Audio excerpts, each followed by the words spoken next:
Go to get your game on. Go for the beers. Go for the cheers. Go for the hit and the hits. Go for the stakes and the stakes. Go to get your parlay on. Go to get your party on. Go for the scene. Go for the screens. Go for the gallery. Go for the win. Go to Ocean. Visit theoceanac.com to plan your visit. Philadelphia fans, we're cut from a different cloth. Born into a brotherhood and bonded to our team for life. We believe anything is possible because we've witnessed the impossible. While we may be from different neighborhoods, come Sunday, we are one, and we will be heard. Pondley Hockey, official partner of the Philadelphia Eagles.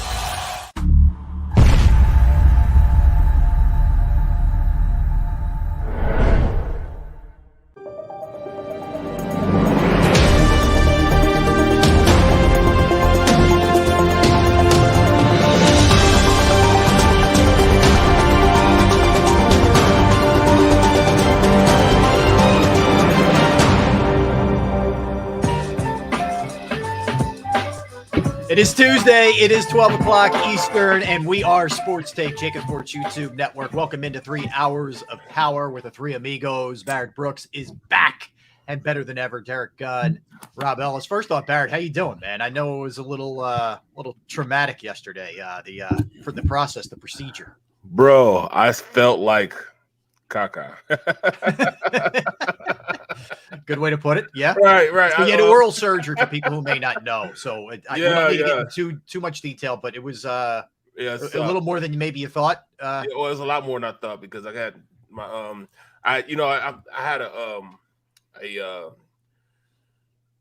abscess, a post taken out where I had a crown. I had a post taken out where I had an implant. The implant broke, and it broke. And it broke the screw. I mean, the screw that's down in there, and they had to take that out.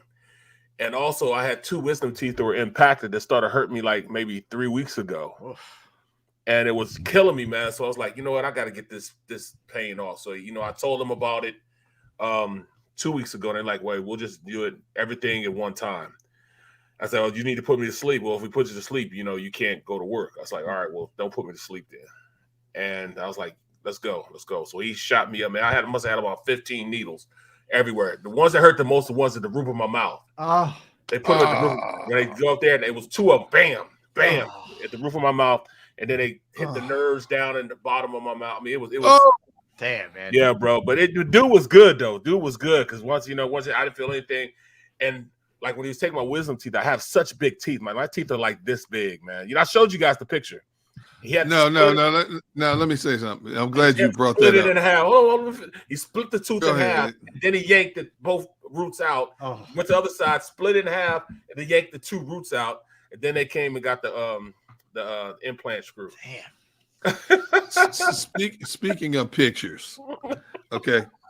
Now, first of all, let me say that I checked up on my boy several times. He will confirm this. I checked up on him a couple times last night.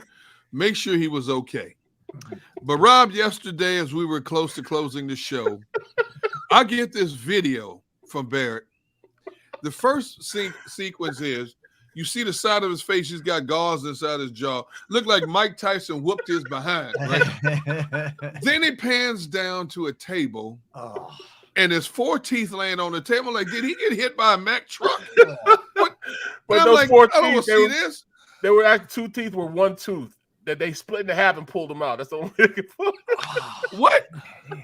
So Barrett, just so you know, yesterday after the show and this morning, I'm telling Rob and Xander, hey, I'm going to send you guys the video of what Barrett sent me. I don't want to see that. Oh, no, no, thank you. You can have that all for yourself, guys. We need to show that on the shows just so they know I'm not joshing everybody. No, we believe you, dude. Xander, go ahead and put it on. Xander, go ahead and get it, man. Put it on. Oh, man. Come on. We cover everything. Xander, we have that video. Does Xander have it? Did he send it to? Because I didn't get it. So Gunner, you better forward it to or Barrett. Forward it to Xander so he has it. Because I don't think I'll send it to Xander. Yeah, I don't think Xander or I got it. I don't think. Really? You didn't get it? I'm good not getting it, by the way. Like, give it to Xander. No, you're gonna see this. No, I'm good. Yeah, I'm good. No, you gotta see this. You're my friend, so you gotta see it, man. My friends gotta see this, man. Yeah, you gotta see this, man. I don't think friends have to see everything. I think it's my new rule. All right, I just sent it. All right. Here's the thing. Nothing bothers me. You have to understand, I've changed diapers. I've cleaned up behind multiple dogs. I have 3 kids, throwing up when they were little and stuff because of viruses, cold. But nothing bothers me. This one almost got to me a little bit. Good. No, great. So it has to get to all of us now.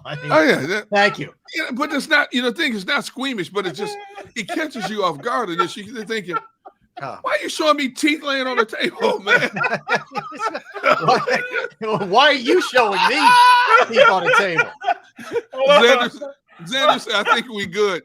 Oh, come on, Xander. Man, you gotta put it on, man. I'm gonna leave it in Xander's hands. Xander, look Xander. it up, Xander. I'm out of this one. This one, you guys are on your own with. I gotta get the people what they want. Z. I gotta get the people what they want. Like these are all my friends on the stream. Yes. So I feel obligated to show them, man. So they so they know that number one, I wasn't BS. I wasn't BSing. Here we go. Come on, Rob. You gotta see this, man. All right, I'm in. Here's the video. All right, you gotta see this. Now look. That's actually 2 teeth, but it got 2 split teeth. in 4. Look at his face. Look at Mike Tyson whooped his butt. Oh my God. I'm like, what in the world? What is happening here, man? What? I like that you show the seat. Like I'm going to be sitting there when this gets done. Thank you. Oh my God. Hey, see what happens when you have wooden teeth? They finally rotted out. Oh God. Like George Washington, wooden teeth. Oh, all right. Well, there you go. Enjoy your lunch, everybody. I know it's lunchtime too, man. Hey, or breakfast. I appreciate my friends. It is. Yeah. Thank you, my friends. Hey, I appreciate my friends for going through that with me. I appreciate all of y'all. Kevin, you know what I'm saying? All you, JT, Lucy. I mean, I appreciate this. This is what I love. JM, all you guys. William, I really appreciate you guys going through that with me because I feel as though you guys are family. And when I wasn't on yesterday, I knew the family missed me, so I had to make sure they knew that I was BSing. Hey, Kevin Savard said, "Look like he fought the surgeon." Oh my God! Now, how sore are you today? Oh, I feel like I lost. Okay. Whatever train I hit or car or Tyson or whatever, I lost. You getting any help? You got any special vitamins to get you through it? Bro, that's the big thing because I can't be high because I got to be able to talk on radio. Yeah, and you got to drive and all that. I got you. Talk on sports take. Do some Tylenol at least. Get some something. Yeah, I got some strong Tylenol. I got some ibuprofen 800s. I can only take every 8 hours. Okay. So, and you got to go in and do your show at NBC today. Of course. Now, can you not eat? Can you not eat solids? Do you have to just do like smoothies and for the most part? Yeah, for Jello the most part. and all that. Okay. For how many days? I think 3. I think tomorrow. Damn, that long?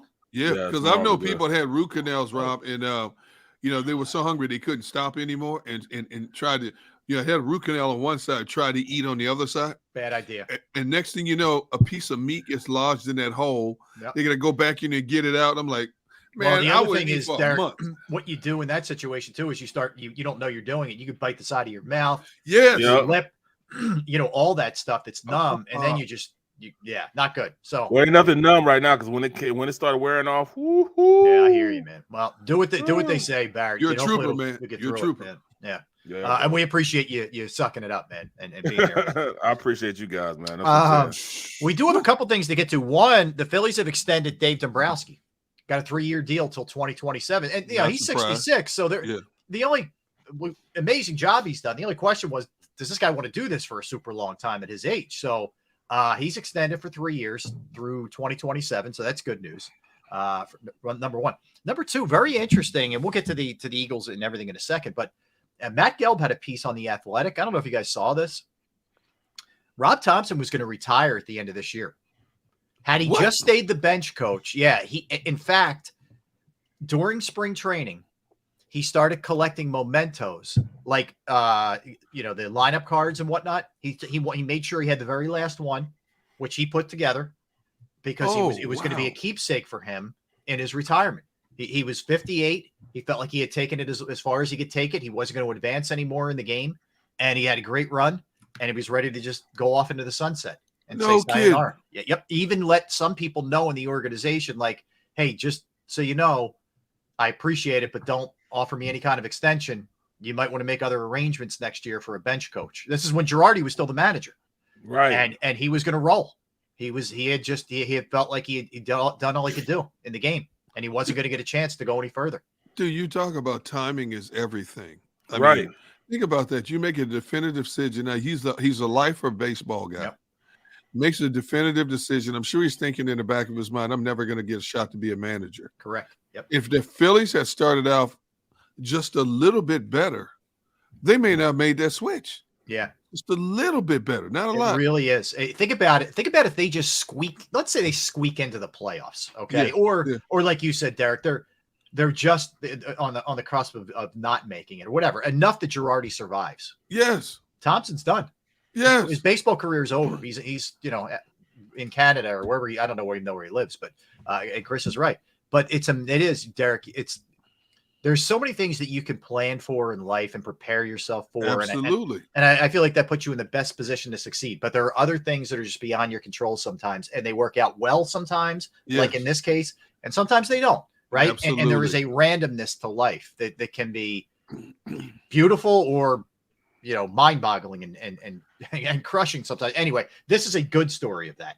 And amazing that it all worked out this way for the guy. It's funny how this guy goes from nobody knowing really outside of the baseball family who Rob Thompson is to his name being mentioned for a couple of weeks in a national limelight, and people seeing numerous videos of him and his strategist and making all the right moves, and people like, who's this Rob Thompson? All of a sudden they keep winning and they keep knocking off teams they weren't favored against, and now he's 2 wins away from a World Series and gets a 2-year extension now as a manager. That's a great story. It really is. It's a great story, man. Yeah. To go from just thinking, all right, what I'm saying, the game has been good to me. I'm ready to hang it up. I don't have far to go. I've reached the pinnacle of what I'm going to have in my career, and I'd be thinking about that, and all of a sudden, bam. Yep. I'm in a driver's seat. I'm rocking and rolling. That's that's kind of how that's kind of how I felt when I finished playing and I started going and I was producing NFL films. I'm like, man, there's no way that I'll be able to be on any type of talk show or radio or be on TV or anything else. I can produce. So I'm thinking I'm producing. So I put everything into me being a producer and started getting pretty good at it. And then all of a sudden, from out of nowhere, I started doing radio and end up working with Rob and YouTube. Yeah, that's right. What I'm saying? From out of nowhere. Rest is history, man. Hey, dude, I've told you guys this even before we started this show. When I was young, if you would have asked me the top 20 careers I wanted to have, being in broadcasting would have been like number 35. I had no desire. I took a job in this out of desperation just because I wanted a job. And for the first year and a half, I was looking for ways to get out of this industry. Right.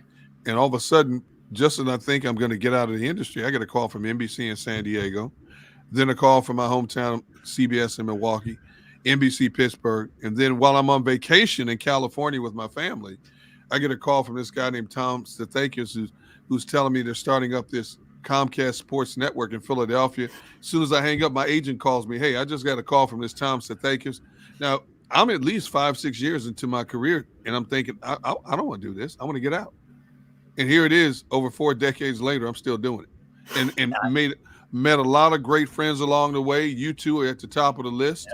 Yep. Made a lot of friends, athletes, ex-athletes, front office people, media people, people are like, man, you get that rub elbows with like Andy Reid and like my cousin does. Andy Reid text you? Yeah, why? I mean, you know Sal Palantonio? Yeah, why? Yeah, what? Yeah, what? Stuff like that. It's like, this is something in all honesty, my wife will tell you this. I never wanted to do this. Right. Never. It's weird, man. Life's got some crazy past. Like my story is similar to both of you guys in some ways. Yeah. Barrett, I think even more directly because I was producing for Gunner. You know this. I produced for a long time, and I was pretty content with it.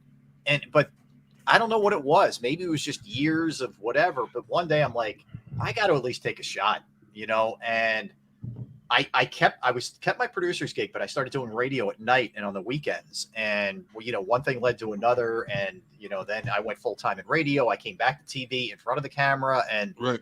everything changed. But I was at a point where I was just like, this is kind of what it is for me. And something just said, try it. You could always fall back on your producing skills. Not that it's an easy thing. I'm not saying that. I respect producers more than anybody. Sure. But I had to take a shot, and I took a shot, and I'm glad I did. But I'm with you guys that life just takes you down some weird paths sometimes good, sometimes bad. But for the most part, you're better off not staying pat. Just try it. Stretch your legs a little bit. Get out of your comfort zone a little bit if you could possibly do that. I've always told people that my closest friends in the industry are, for the most part, in the industry, are the people behind the scenes, the photographers, producers, desk people, management type people, more so than on-air people. Because on-air people, I mean, let's face it, on-air people are a little different.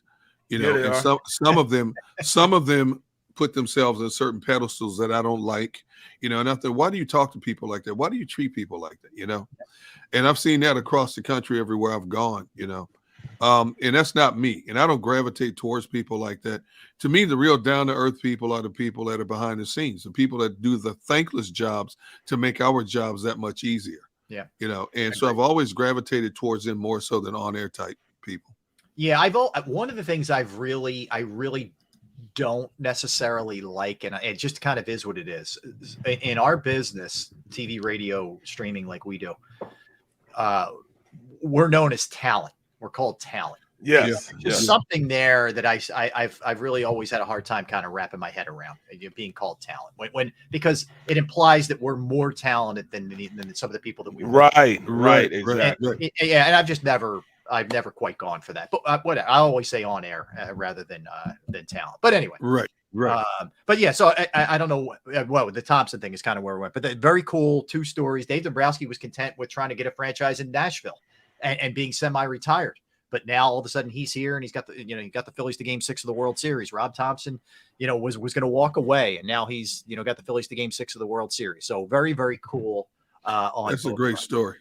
On both. Good work out of Matt Gelb at The Athletic. All right, so a couple other things. Eagles off today. Anticipation for the game against the Packers. By the way, we're going to go behind enemy lines at 12:30. Rob Domofsky, who does a great job covering the Packers. He is the Packers NFL Nation reporter for ESPN, ESPN.com. We'll talk to him at 12:30. Mike Sealski from the Inquirer is going to join us at 1 o'clock to talk everything, Eagles mainly, but we're going to jump around a little bit because, guys, not only that, we have Ben Simmons in the house tonight in South Philadelphia at the Wells Fargo Center. And here's the kind of bummer with that, because the Sixers are going to be without Embiid, Harden, and Maxey that we know of. It looks like Harris may play, but having those 3 out of that game for me just guts it. Like it's just kind of like, eh. I mean, will I watch? Yeah, I'll watch, and I'll see what the reaction is to Simmons and all that. But the juice is taken out of it for me. Oh, you already know what the reaction is. Oh, I know. But it would have been a madhouse had those guys been playing too on top of it. There's less luster for it. Did you see Ben Simmons, I guess, held court with the Philadelphia media earlier today? I did, yeah. And was very, very humble-like in his comments. Now, I don't know if we're buying them or not, but, he spoke highly of Philadelphia, and he still has a lot of ties here. And, he says he knows what he's going to expect because it's such a passionate town. And, I wonder how nervous he really is about booze raining down on him tonight. I think he is very nervous about it. Now, I don't know. I think I would fully expect if the Nets don't win this game, there's really something wrong with the Nets with the firepower that's out of there for the Sixers. Right. I'm going to be curious how he handles it, how he reacts to it, and if he's overly aggressive, because he hasn't been aggressive all season, if he's in terms of trying to score, just to kind of stick it to the Philadelphia fans. That's the thing. That's what I'm going to be more interested in. I just hate that. Like, it feels like it's going to be the Sixers are going to get romped on because they just don't have anybody, but kind of is what it is at this point. So there's the Simmons part of it.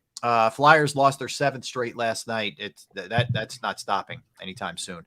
Not good. I hate to say this. I tried my best to be as optimistic about the Flyers as I could. Yeah. And as we talked about them yesterday, Rob, and I said to you, don't give up yet.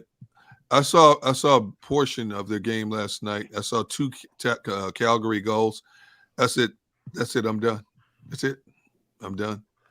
We're talking about the sad. team, yeah. You're I'm right, sad, man. But the team just doesn't have the talent right now. No. Really, and with the injuries they're starting to occur right at this moment, they're just not going to be able to compete. You know, management screwed them over before. The talent that we thought we had in players is not there. I mean, I was all high on Provorov, Konechny, Carter Hart. I thought these guys were going to be able to take over for the, Voracek and all those type of guys. They just haven't done. You know, nobody's stepped up and been the players to replace the players like Voracek, and G. You know what I'm saying? So how do we expect them to be better than the teams before if they don't even have the talent to replace the teams they're letting go right now? Right. I don't. I mean, I don't. I think they're going to be awful this year. I think they're going to be bad next year, and then we'll see where it goes. But no, I don't see that happening. I think they're going to be terrible. I think this is where it's going. sorry to be Debbie Downer, but just keeping it real. Tell the truth, bro. You're telling the truth, man. Yeah. You just brought me way down, bro. Sorry, man. Let's bring it back up. The Eagles won, and we haven't had a chance to talk to Barrett about it. Yay! So, Barrett, and just give us your kind of summary here. It was not pretty, right? But the bottom line is you're down 10 going into the fourth quarter on the road, and you figure out a way to win the game. What was your just kind of overall assessment here of the Eagles win over the Colts? My assessment was this team won a game after fighting, scratching, and clawing to come back after a major, that's a major loss for them, number one. Number two, they understand what their problems were, brought in something to fix it, number two. Then number three, it showed the type of quarterback we have. You got to put him on at the elite level now because he's done it time and time again. And it wasn't like he lost the game for us the last game in Washington. He didn't lose that game for us. So to me, I just really believe that this team is at an elite level. They won a game. They should have blown them out, but shoulda, coulda, woulda doesn't mean anything just as long as you win the game because it doesn't say how many points you won by. It just says win in the winning category. It put Jalen Hurts to me as a force that's unstoppable. I know a lot of people say, well, they didn't pass in that last. So what? They could have passed if they wanted. They didn't want to. He didn't want to. And everybody's like, well, they didn't allow him to pass the ball. He didn't feel comfortable. He's been comfortable throwing the ball all damn year. What makes him not want to throw the ball now? He wanted to take over the game. That's what he wanted. He wanted to show you his intangibles of why they won that game. They didn't lose it. He won that game he willed that game for him, just like he did in Detroit. It reminded me a lot of Detroit. So when I keep telling everybody, look, man, and I've even told you guys, and I told guys on my post-game show, pre- and post-game show with Rube and Jaws, stop with the, all right, we're putting him in harm's. No, he thrives in that type of frenetic type of environment.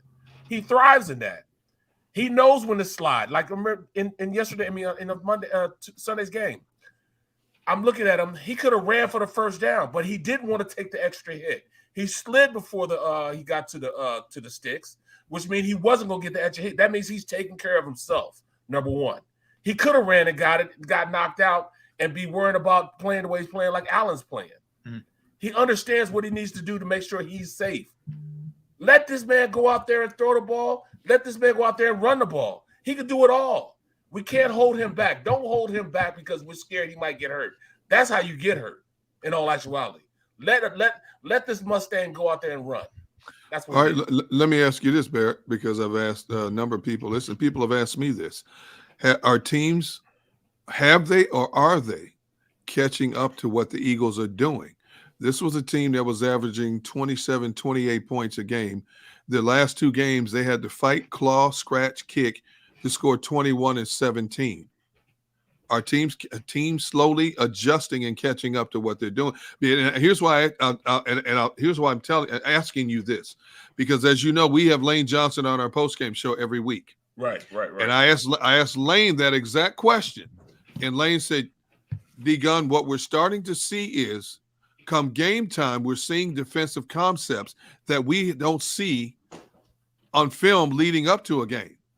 So that tells me that coordinators are trying to throw new wrinkles in to gain an advantage on a high-powered offense. The defensive coordinators get paid millions of dollars to stop Absolutely. all these gadgets. It took them a year and a half to stop Chip. Yep.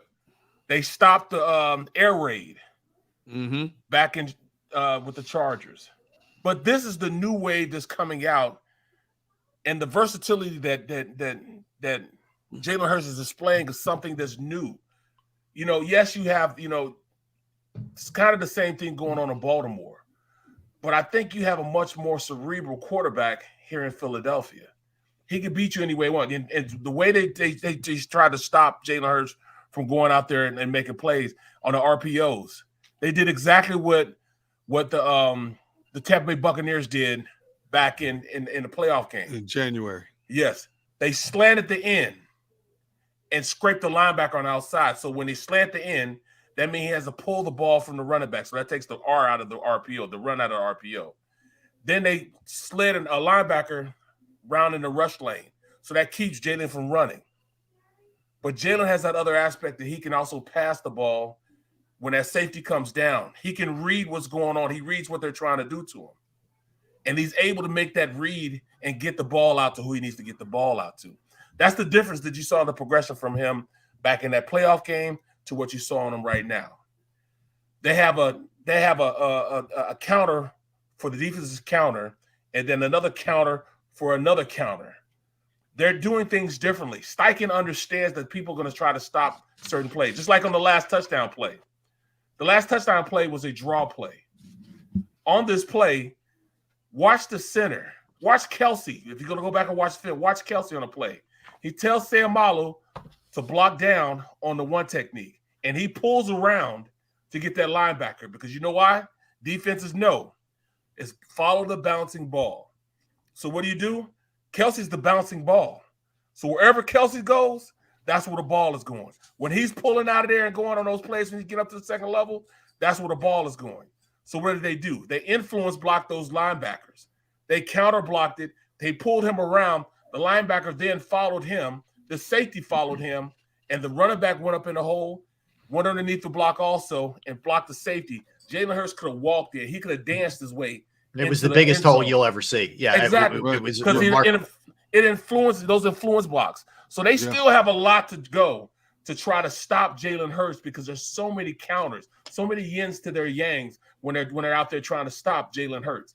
He's just he's advanced in his aspect of how to read defenses to help with his offense. All right, let's do this. Let's revisit this at one. All right, I want to dive a little bit deeper into this, the notion of they've been figured out, Barrett, and just everything that went down in that game to get them to that 17-16 win. And we'll do that at one. Coming up next, I'm looking forward to talking to him. He's a phenomenal writer, but we haven't had a chance to have him on the show yet. Rob Followed him a long time. Yeah, ESPN.com. He's covering the Packers for, I think, 27 years.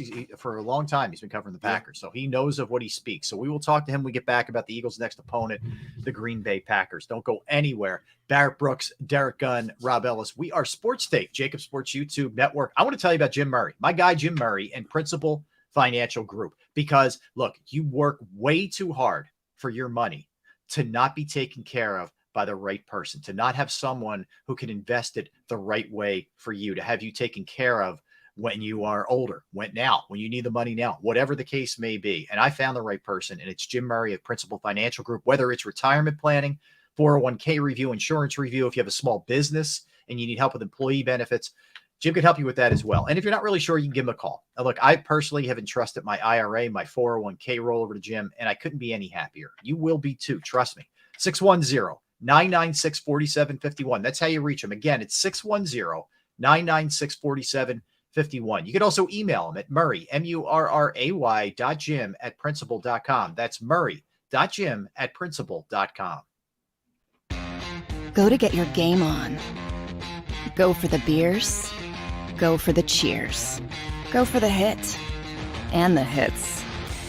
Go for the stakes and the stakes. Go to get your parlay on. Go to get your party on. Go for the scene. Go for the screens. Go for the gallery. Go for the win. Go to Ocean. Visit theoceanac.com to plan your visit. Since 1977 at Rafferty Subaru, we have always been about our customers and the community. Early on, a safe and durable option, we've evolved to become the best overall brand according to Kelley Blue Book. Over the last 14 years, we've donated thousands of dollars through the Subaru Share the Love event and found homes for hundreds of pets.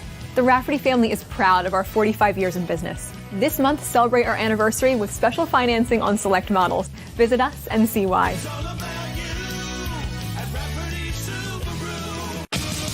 The greatest fans on earth. It's a bold statement, but would you expect anything less from Philadelphia? 58 years of heartache creates a toughness, a grit, a resolve not found in most. Sure, our prayers were answered, but now that we've had a taste, we're looking for more.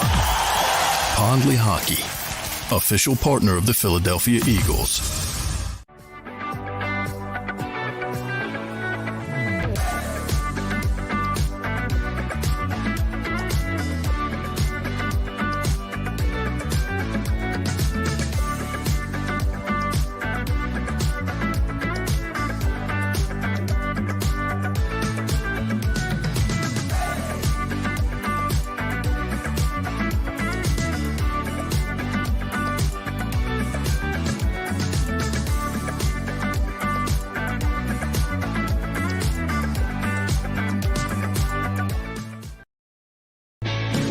Hi everybody, my name's Jason Lombardi. I'm an inspector at DryTech.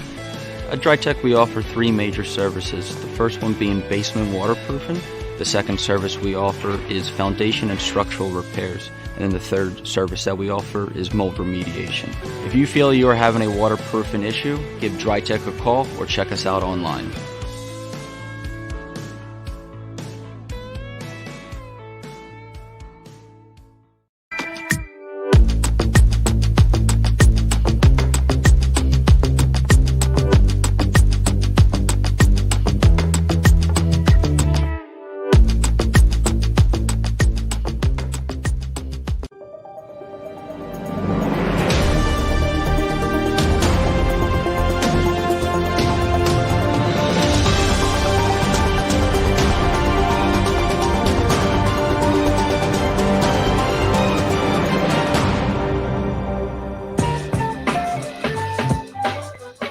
All right, welcome back in, friends. We are Sports Take, JAKIB Sports YouTube Network. That is Barrett Brooks. That is Derek Gunn. I am Rob Ellis, excited to speak with our next guest. He has been covering the Packers since 1997 for ESPN NFL Nation. He is the Packers reporter. His name is Rob Domofsky. Rob, welcome to the show, man. How you doing?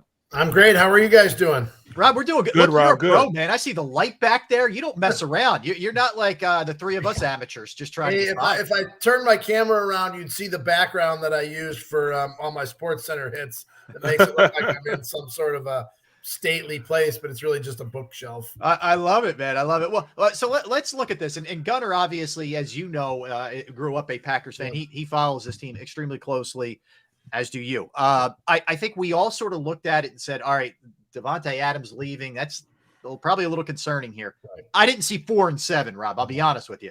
Did you, as someone who's been on the inside, did you see it looking like this year? No, I mean, we knew that like this guy was a fantastic player, but he was one guy, right? Like you wouldn't think one guy would affect their offense that much. In fact, I even thought that looking for a silver lining in it, that maybe it would allow Rodgers to, not just lock on to one guy. Like, for example, at the end of the playoff game against San Francisco last year, he had Allen Lazard wide open over the middle on third down, but instead tried to force into double coverage to Adams.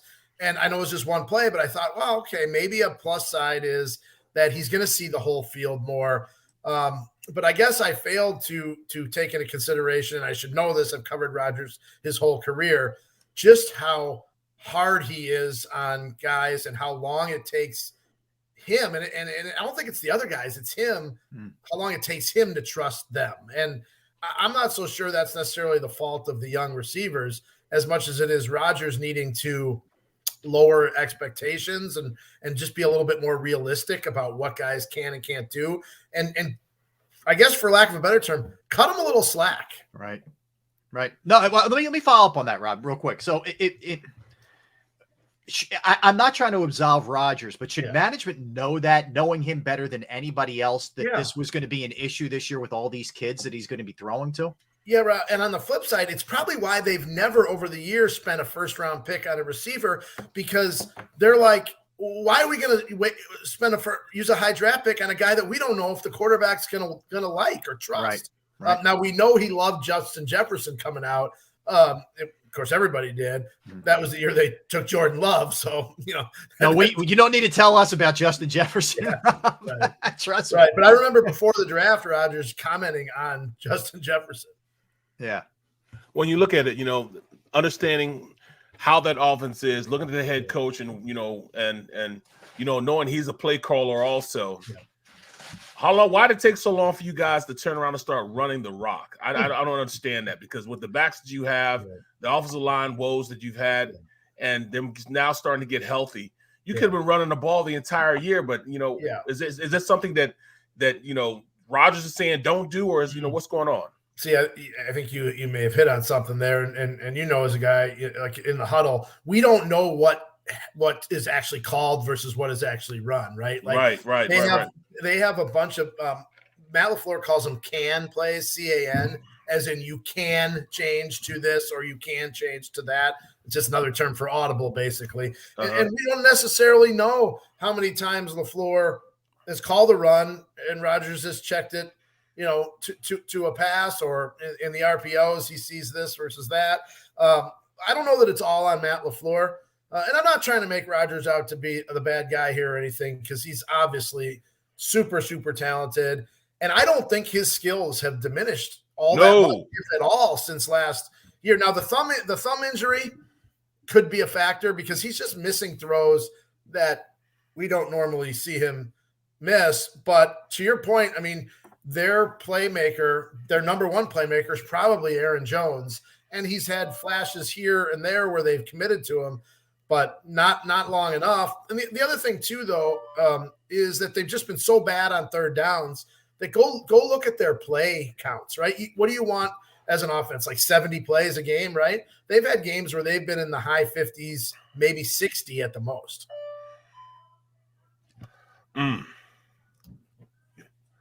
You're on mute. I'm always getting caught on mute. When I look at a lot of your writings on your Twitter site and the Packers Twitter site, I've noticed that it seems like Packer Nation, which is one of the most loyal nations, have basically turned on Rodgers to the point where they're dropping F-bombs on him and stuff like this. Do you think he brought a lot of this on himself? Well, it was funny because not funny, but he was booed, or they were booed off the field at halftime of the game against the Titans. And someone asked Rodgers, what did you think of that? And he said, paused for a second. He said, interesting. That was his one response. And I think if I can read his mind, he was saying, after all I've done for this team, you're going to boo me. But Derek, it goes back to a couple of things. One, you know how Packers fans are. If you don't want to be here, they don't want you. And that goes back to the offseason of 2021 when he lost a lot of credit with people when he, didn't want to be here and the stories came out that he wanted out. And then when he came back and sort of aired all of his grievances, there were plenty of people who said, yeah, you know what? You're right. They should have included you on personnel decisions. They should do this for you. They should do that for you. But there's just as many people that say you're the employee, they're the boss, go play, and they'll worry about the rest. And then, of course, we can get into the whole immunized, vaccinated thing last year, which, obviously was divisive, regardless of what you think. So all that stuff, I think, has added up to a little bit of a different feel for him, except when he went out on the field the last couple of years and played like an MVP, all was forgiven. Then he goes out and really doesn't play well in the playoffs. And it was like, we're right back to, maybe some criticism of him. And look, I get the whole picture. Like, you can't just look at one snippet of it. It's the whole picture with him. He's been a great player. He's a 2-time reigning MVP, but there's also some things that go with that. Yeah. Rob, what's the sense of Matt LaFleur? I mean, they've had a lot of success, man, and been very consistent. This year is the anomaly for sure. But Rodgers isn't getting any younger, and they haven't won a Super Bowl, and this has been a down year. How are the folks feeling about LaFleur's performance? Yeah, it's almost like, Rob, that their window it's almost like it closed without them realizing that it closed, right? Like they were, the first year 13-3, obviously a little bit of a surprise, and they go to the NFC Championship game and lose to San Francisco. The next year, not a surprise that they back it up, and they're really the favorite against Tampa. And they lose at home, right? In a game where they picked off Tom Brady 3 times. And the Packers, I think they turned those 3 turnovers into maybe 3 points. And then last year, home field in the playoffs and their special teams and offense let them down to the playoffs. I mean, their defense kept them in that game against San Francisco. They gave up, 6 points? Right.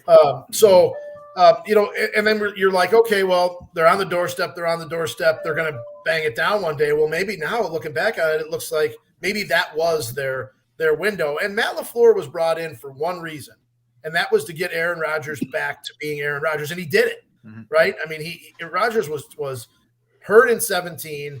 He was completely uninterested in 2018 with the McCarthy offense, had basically quit on him.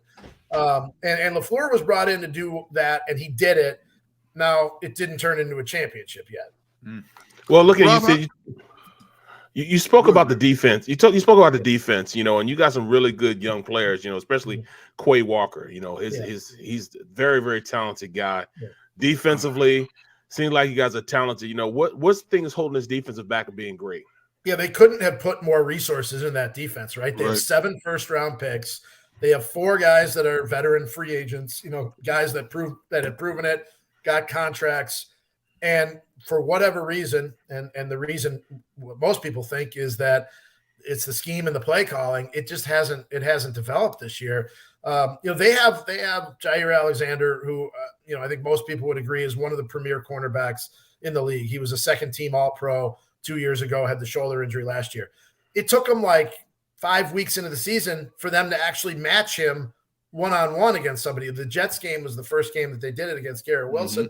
And they were getting torched by Justin Jefferson. They were getting torched by guys wide open across the middle. And we kept asking Joe Barry, the defensive coordinator, week after week, you paid this guy all this money. Why not let him cover? Last year, Rasul Douglas, their other cornerback, made play after play on the outside. Yet this year they moved him into the slot, and he wasn't making plays. Why not move him back outside? Like, it just seemed like they were so slow to adjust. There's definitely a disconnect between the players and the scheme and the play calling that just has not meshed. Too many breakdowns in coverage. Run defense, which really was an issue last year, continues to be so. But the talent that they have on defense does not match up with what they've shown on the field. You're right, man. Rob, how has this organization, the decision makers, been able to get away with neglecting the wide receiving position over the last couple of years? A few years ago, you had one of the richest classes in the history of the draft. Right. You're going to lose Devontae Adams, but they don't go out and get anybody. You look at Miami makes moves, Kansas City makes moves. You have a future Hall of Fame quarterback here, and you send him out there with a bunch of kids in the twilight of his career. You didn't like Sammy Watkins? No. I can't believe he's banged up sometimes. He's been healthy his whole career. It's shocking. Anyway. No, that was – I kid because, that was – they tried to rely on a guy who has never been able to stay healthy, and then 3 draft picks who you knew were going to take time. I remember, and Derek, I'm sure you remember this, having followed this team for a long time. I believe, I can't remember exactly when Ron Wolf said this, but he said either shortly before he retired or after that one of his biggest regrets was not getting Brett Favre more weapons, right? And the Packers last drafted a receiver in the first round in 2002. Now, their argument is, hey, we found guys in the second and third rounds, which is great. I get it.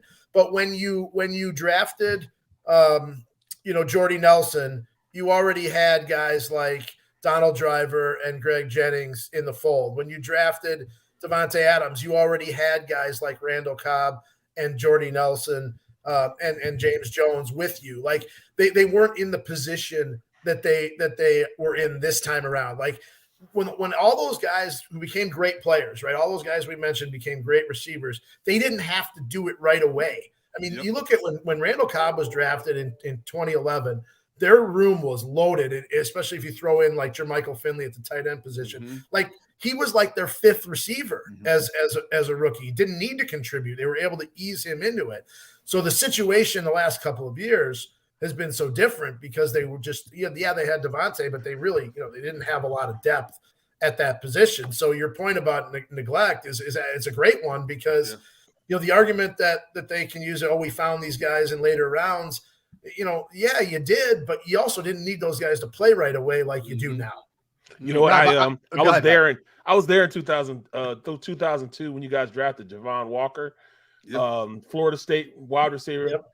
Never really played up to expectations. Boy, he was one hell of an athlete, though, man. I can remember he could run like crazy, couldn't he? He had, I think it was at Detroit, he tore up his knee and was never really the same. I think he ended up going to Denver after that. But boy, and I got to be honest, I see a lot of Christian Watson in him, a tall, lanky, long stride, speed guy. But hey, I mean, it took Christian Watson till a week and a half last ago. week, That's right. That's right. I'm actually writing a story on this it'll be on ESPN.com tomorrow or the next day. Before 2 games ago, Christian Watson had 10 catches for 88 yards and no touchdowns. The last 2 weeks, he's had 8 for 155 and 5 touchdowns. Like it just takes time. Now injuries was part of that too. But I think Christian Watson has a real chance to be one of those guys, but he's not that now. So Rob, before we get into what you think about the matchup with the Eagles, I'll just ask you a more of a Packer general question.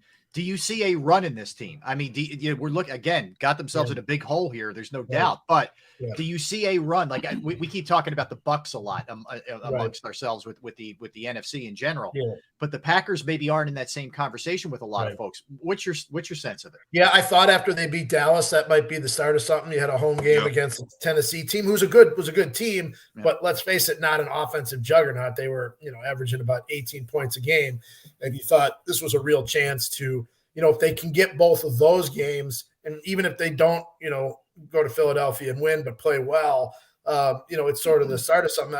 Remember the Super Bowl year in 2010?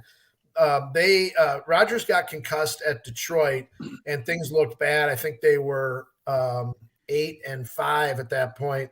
And they had to go to New England and play with Matt Flynn as quarterback. They didn't win the game, but they played one heck of a game. Flynn was really good. They played really well defensively, put up some points. And the next week, Rodgers came back and they won the last 2 games to get into the playoffs, and then went on the Super Bowl run, which coincidentally enough started with the wild card game in Philadelphia, where Tramon Williams sealed it with an interception, and they went on from there. And then 2016, they're 4-6 after losing at Philly and Washington in back-to-back weeks. And Rodgers says, I think we can run the table. And sure enough, they did. They won 6 in a row in the regular season, 2 more to get to the NFC Championship game. But there's a reason Rodgers hasn't said, RELAX, run the table. He hasn't come up with one of his things because you can tell that he doesn't necessarily believe it. And I would be inclined to agree with him. I can't sit here and tell you that I believed Rodgers in 2016 when he said run the table. I'm sure I probably looked at him and said, yeah, right, they're not running the table. But at least there was reason to think that at that point. I just don't think there's a lot of reason to think, that they can make a run. And I guess the question becomes, at what point do they maybe try to play Jordan Love a little bit and, see what they have there, whether it's to trade him in the offseason if Rodgers comes back, or just to know if Rodgers isn't back here next year, if Love can be your guy, or if you got to go draft somebody again. See, I'm glad you said that, because before we got to the Eagles, I've been waiting to ask you this, since you've been there so long and you have so much insight there. At what point does the talk grow louder of passing the baton on to Jordan Love, as they did with Brett Favre and Aaron Rodgers?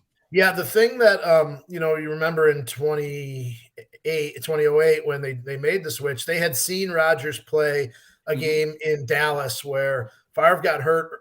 They were down maybe, 14, 17 points. They were down double digits. Favre gets hurt. Rodgers comes in and plays really, really well.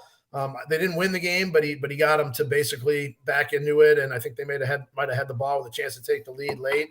And that was the first time you thought, they have something in Rodgers. And that was 3 years in, because the first training camp, Rodgers was not very good. They were 4-12 that year.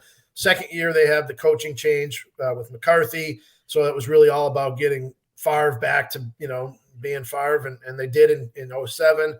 And so it wasn't really until late in that 2007 season that at least us on the outside said, yeah, okay, they have something with Rodgers. And I don't think you can sit there and say that yet about Love. Now, they may feel like they have a better feel for that, good or bad, because they see him, in practice every day, which, in the regular season, all we get to do is take attendance and then they kick us out. But I didn't see a lot in training camp. I saw some improvement in the preseason, but not enough to sit here and say, yeah, they can go with this guy. This is going to be the guy for the next 6, 8, 10 years. So I do think that you're right, that at some point, I think they need to, take another look at him. They won't do it until they're mathematically eliminated. Yep. And I'm sure, it would be a blow to Rodgers' ego, of course, but they could use the thumb injury as the excuse to shut him down, whether it's an excuse or it's legit. That could be a way of at least getting Love onto the field once things are, playoff contention. So, but isn't this a contract year for him coming up? For Love? Yes. So he'll be going into the last year of his deal next year, but there's that 5th-year option. So they have to decide this offseason whether to pick that 5th-year option up for 2024. That's going to be $20 million. Like, how do you make the decision to pay a guy $20 million in 2004 when you've never seen him play? That's right. Wow. Yeah, it's a tough one right there, Rob. So give me your thoughts, from the outside looking in here, and I'm sure you've dug into them a little bit this week in anticipation for the game, but what are your thoughts on the Eagles so far? Yeah, I was really impressed last week. I know the game probably looked ugly to a lot of people, but the fact that, they lose the first game and then they're in a bad situation the next week against, a mediocre team when, it could have gone, that's when seasons kind of can turn, right? Like, had they lost 2 in a row, that might have been the start of something really bad, but they managed to find a way to win the game, which to me, I mean, you guys know, having been around it and in it, you don't apologize for wins in this league. And the fact that they found a way to win that game last week and to not have 2 in a row and not have something, build up, I thought that was impressive to me. And to me, that comes down to guys just, it's not how talented you are. It's not how good your plays are. It's just wanting to, it's the want to find a way to win. And I think really good teams have that. It's not something we can look at on the stat sheet. The teams that I've been around that have been really, really good, they just find a way. It doesn't matter if you're playing a bad team, a mediocre team, they just find a way to win. And because once you start doing that, you just start believing. And I think that's what, from my perspective, that's what the Eagles have going for them. Green Bay's defensive front did a decent job slowing down Derrick Henry. And his Eagles offense has been averaging almost over 140 yards a game rushing. What did the Packers defense have to do to bow up against this Eagles running attack? The numbers for Henry didn't look great, but every time it was 3rd and 1 or 3rd and 2 or 4th and 1, Derrick Henry got the first down. Like, to me, that was like the thing that's super impressive to me about his day, even though it was, he only averaged 3.1 yards a carry or whatever it is. The Packers run defense has not been very good. Yards per carry, they're like 24th in yards per carry allowed. So that's, obviously a danger zone, and quarterbacks have hurt them. Go back and watch the game in London. The Daniel Jones, who's a good athlete. He's not Jalen Hurts, but a good athlete.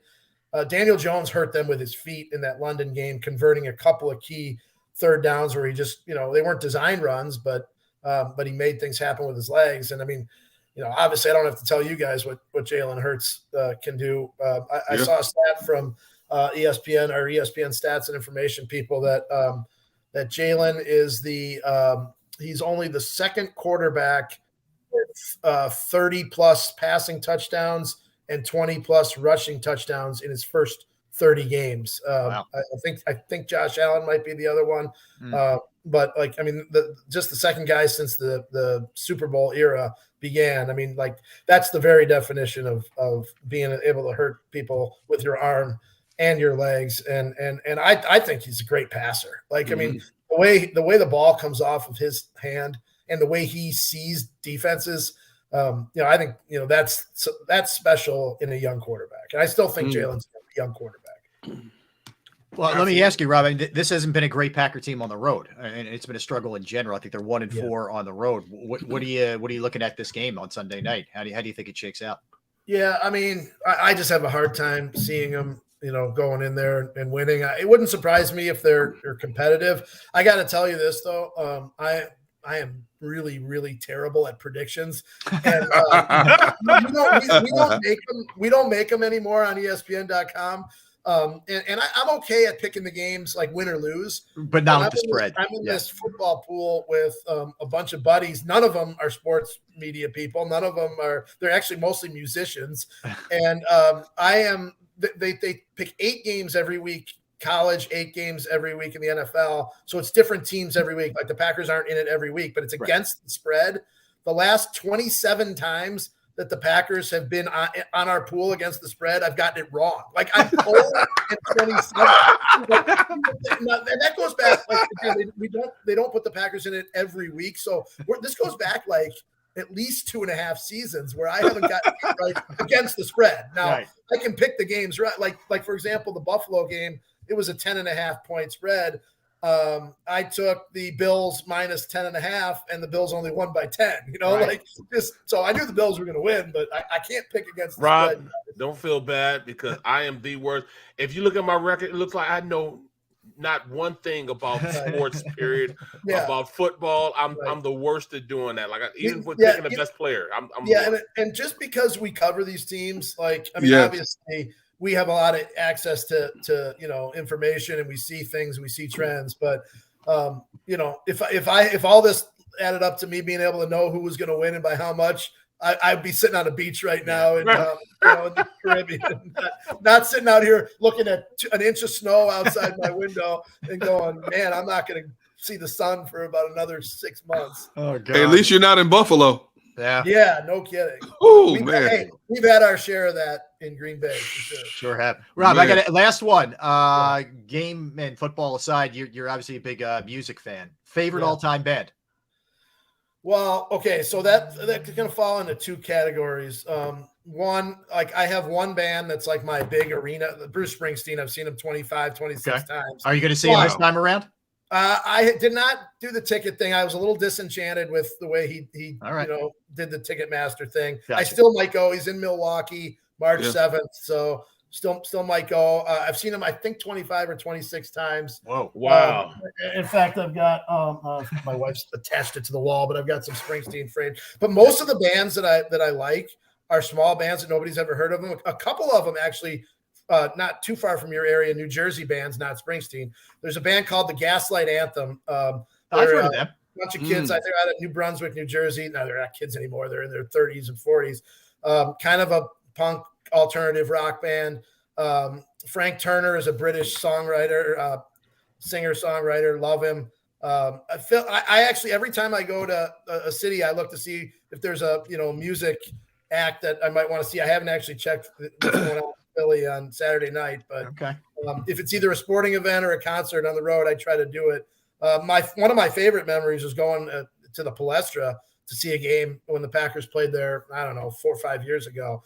I thought that place was really cool. It's the best. Yeah, it is. The hallowed hall. There was a stretch for a while in the 2000s where we were going to Philadelphia. It seemed every year. Right. Absolutely. 2000 to 2004. In fact, there was I think it was 03 or 04. The 4th and 26th playoff game, the Packers played there twice in 1 year, and then you had the playoff game in 2010. Like I felt like I knew Philly like the back of my hand, and I don't think I've been there since 2016. So I kind of got to reacquaint myself, especially with it being a night game and having all day Sunday to kind of walk around. That's one of my favorite cities. It really is. I love the history. Make sure you get you a cheesesteak. Yeah. So are you? Is it Geno's, Pat's, something else? What's the Tony Luke's, Geno's, Pat's? Yeah, Who else, Sandro. Yeah, you can Del do better than Geno's. Okay, well, I'm staying downtown, so it should be good. Yeah, Rob, awesome talking to you, man. We really do appreciate you giving us a couple minutes, and look forward to keeping up with all the work. You do a phenomenal job. On absolutely. Well, thanks. It's good to catch up with you guys. And Derek, I know for years you've followed my stuff, and I know you're a big Milwaukee native, right? Is that right? Oh man, I worked for WITI from '82 Okay. to '87. I worked with the great late Earl Gillespie and Yep. Jim Paskey, who moved on to become the Bucks full-time play-by-play guy. Yep. Yeah. So yeah, Earl's son or grandson was working in the TV market in Green Bay for a while. I believe it was his son, but his son John, who has his big-time fishing show now. Yep. I talk to John periodically. He's got this regional fishing show that's like blown up now. Yep. Nice. So, yeah. Very cool. Rob, well, listen, man, thanks for a couple minutes. guys. We appreciate it. Thank you, All bro. right. I really, really appreciate you having me on. It was a lot of Absolutely. Take care. Appreciate That you, is, man. yeah. And you can follow Rob at Rob Demovsky, DEMOVSKY. And of course, he is the ESPN NFL Nation Packers reporter, been covering the team for more than 25 years. So he knows of what he speaks. All right, let's get a quickie. That was great information. Gunner, good get on that one. We'll get a quickie here. We'll come back. We're going to skip the live read here, Xander, and we will talk to Mike Sealski, get his take on everything that's happening in the world of Philadelphia sports from the Inquirer and WIP. We'll be right back. We are Sports Take, JAKIB Sports YouTube Network. Don't wait until after Thanksgiving for leftovers. It's the new leftover sales event at Jeff D'Ambrosio Destination Downingtown. Jeff must get rid of hundreds of new 2022 vehicles on the lot. Rams, Grand Cherokees, Wranglers. Jeff has them all for less. Jeff has reduced prices and payments to the lowest they've been all year. And Jeff knocks down high interest rates. Save thousands more than anywhere else. Plus, get more for any trade or lease return. You always win at Jeff's. Great selection, best price. Hurry in now. Jeff D'Ambrosio Destination Downingtown. Nobody treats you better. Black Friday sales event. At Pond Lehocky, we've recovered billions of dollars for our clients, and we're confident we can do the same for you. With over 250 years of combined courtroom experience, we've helped over 100,000 injured clients obtain some of the largest settlements in Pennsylvania. One conversation is all it takes to help you and your family get back on track. If you've been injured in an accident, give Pond Lehocky a call.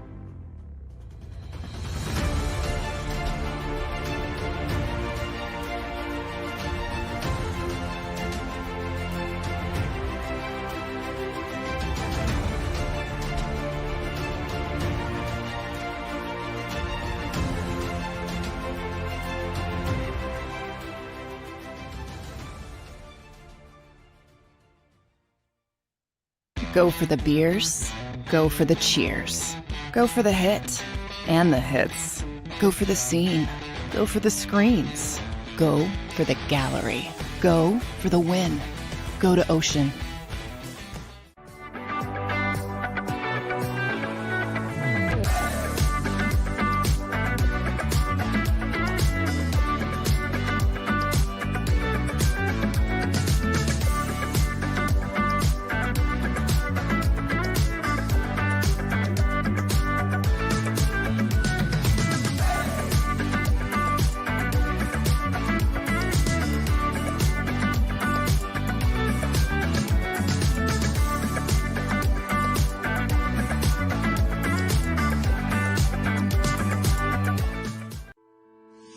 At Salus University, our graduates are among the most highly trained in their profession because of our unique emphasis on research, interprofessional collaboration, and early clinical exposure. Learn more about our programs at salus.edu.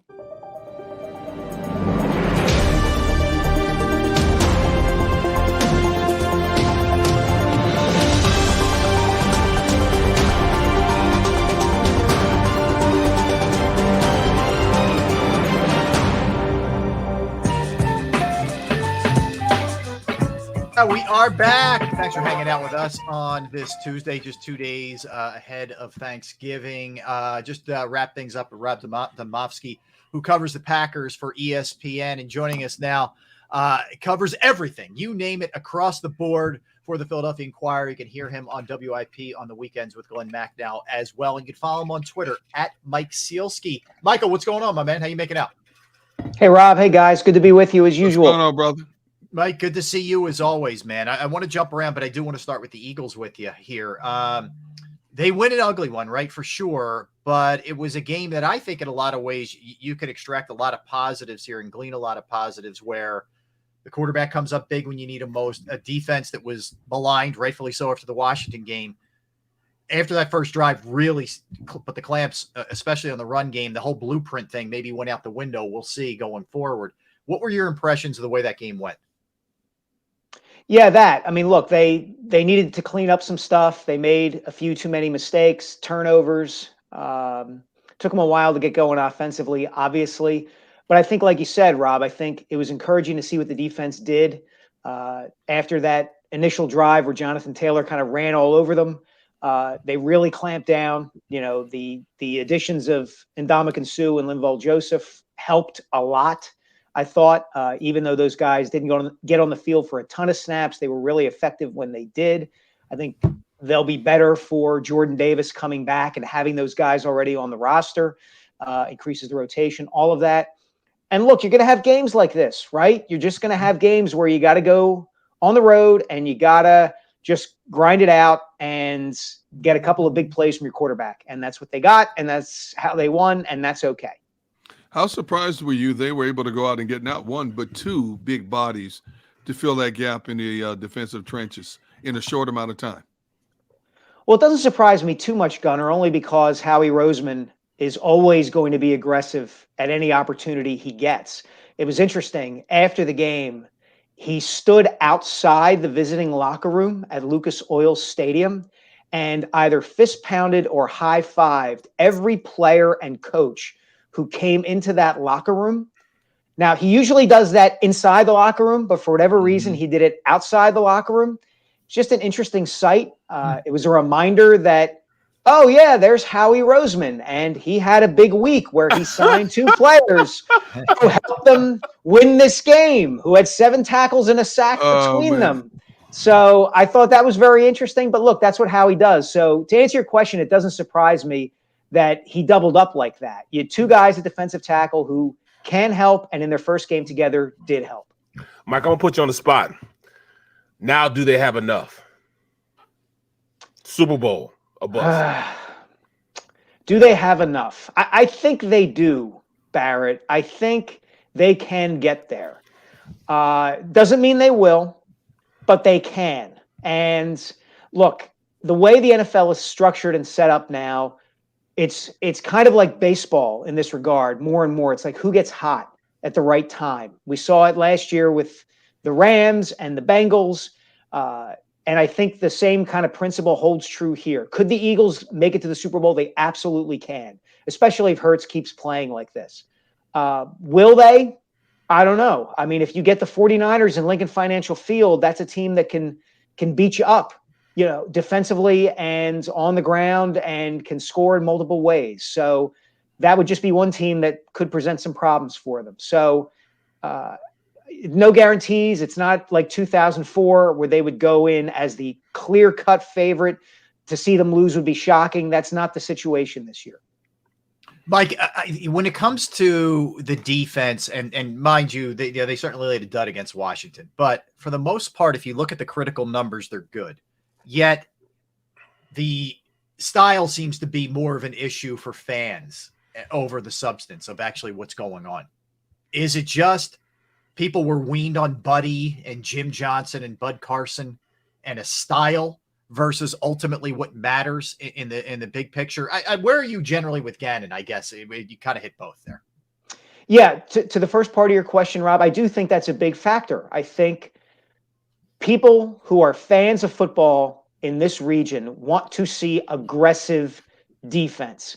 They grew up on, even if you're not old enough for the Buddy Ryan era, you were old enough for the Jim Johnson era, where Brian Dawkins was like a heat-seeking missile out there and was coming on blitzes and nobody knew where he was going to be. And Hugh Douglas was rushing from the edge, and you had stout interior linemen like Corey Simon, and you had a, fire-breathing linebacker like Jeremiah Trotter. This Eagles team doesn't play that way. They are much more about, as you guys know, not giving up the big play. They don't want to take chances. So is it frustrating for a generation of fans to see a style of play like this? Yeah, it probably is. But it's working. I mean, I was skeptical of Gannon early on, especially after that first game of the season when they gave up all those points to the Lions, but the defense has been really good for the most part, with the exception of that Washington game. And now that you've got these other quote unquote toys to play with, if you're Gannon and Sue and Joseph, you should be able to get more creative and kind of create more opportunities for the defense to be aggressive. Well, looking at Mike, I don't know. Oh, go ahead. I don't know if you've written a story, but I think a great storyline that we've touched on a couple of times, but I haven't heard a lot of people pick up on it is, you look at Miles Sanders being the accomplished runner that he is, but why has he been neglected in the passing game? You look at his numbers from his rookie year compared to what his numbers are since then, and I don't know if it's Miles has lost confidence in his catching ability or if the organization has lost confidence in that aspect, but that has been perplexing to me when you have a guy that multi-talented, that he isn't more multifaceted in the offensive flow. That's a good question, Gunnar. I wonder if it has something to do with the nature of the Eagles' offense under Hurts, that because it's so much more, run pass option and RPO oriented, that it might take Miles out of the passing game a little bit. I haven't asked about that. You go back early in his career, and Sanders was with Carson Wentz and Nick Foles a little bit. I get maybe I'm wrong about that, but Carson definitely. Yeah, Carson definitely. Carson didn't like that style of offense. So maybe it's simply that there aren't the opportunities there because the offense is set up to go to other places. And let's be honest here too, they were using Sanders more as a pass catcher a couple of years ago because they didn't have A.J. Brown and Devontae Smith and a healthy Dallas Goedert, who obviously they don't have now, and even Zach Pascal. I mean, they're so much deeper outside this season than they were in the last few years that maybe that has something to do with it as well.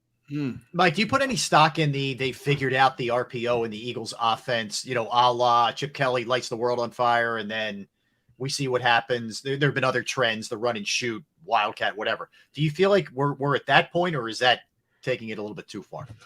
I think that's taking it a little too far, Rob, if only because you saw what Hurts could do against the Colts, and he can do that to any team. We went through this phase early in the season where everyone was concerned about how much Hurts was carrying the ball. He's on pace to shatter the NFL single season record for carries by a quarterback. And then they went 3 weeks or so where he didn't carry the ball as much.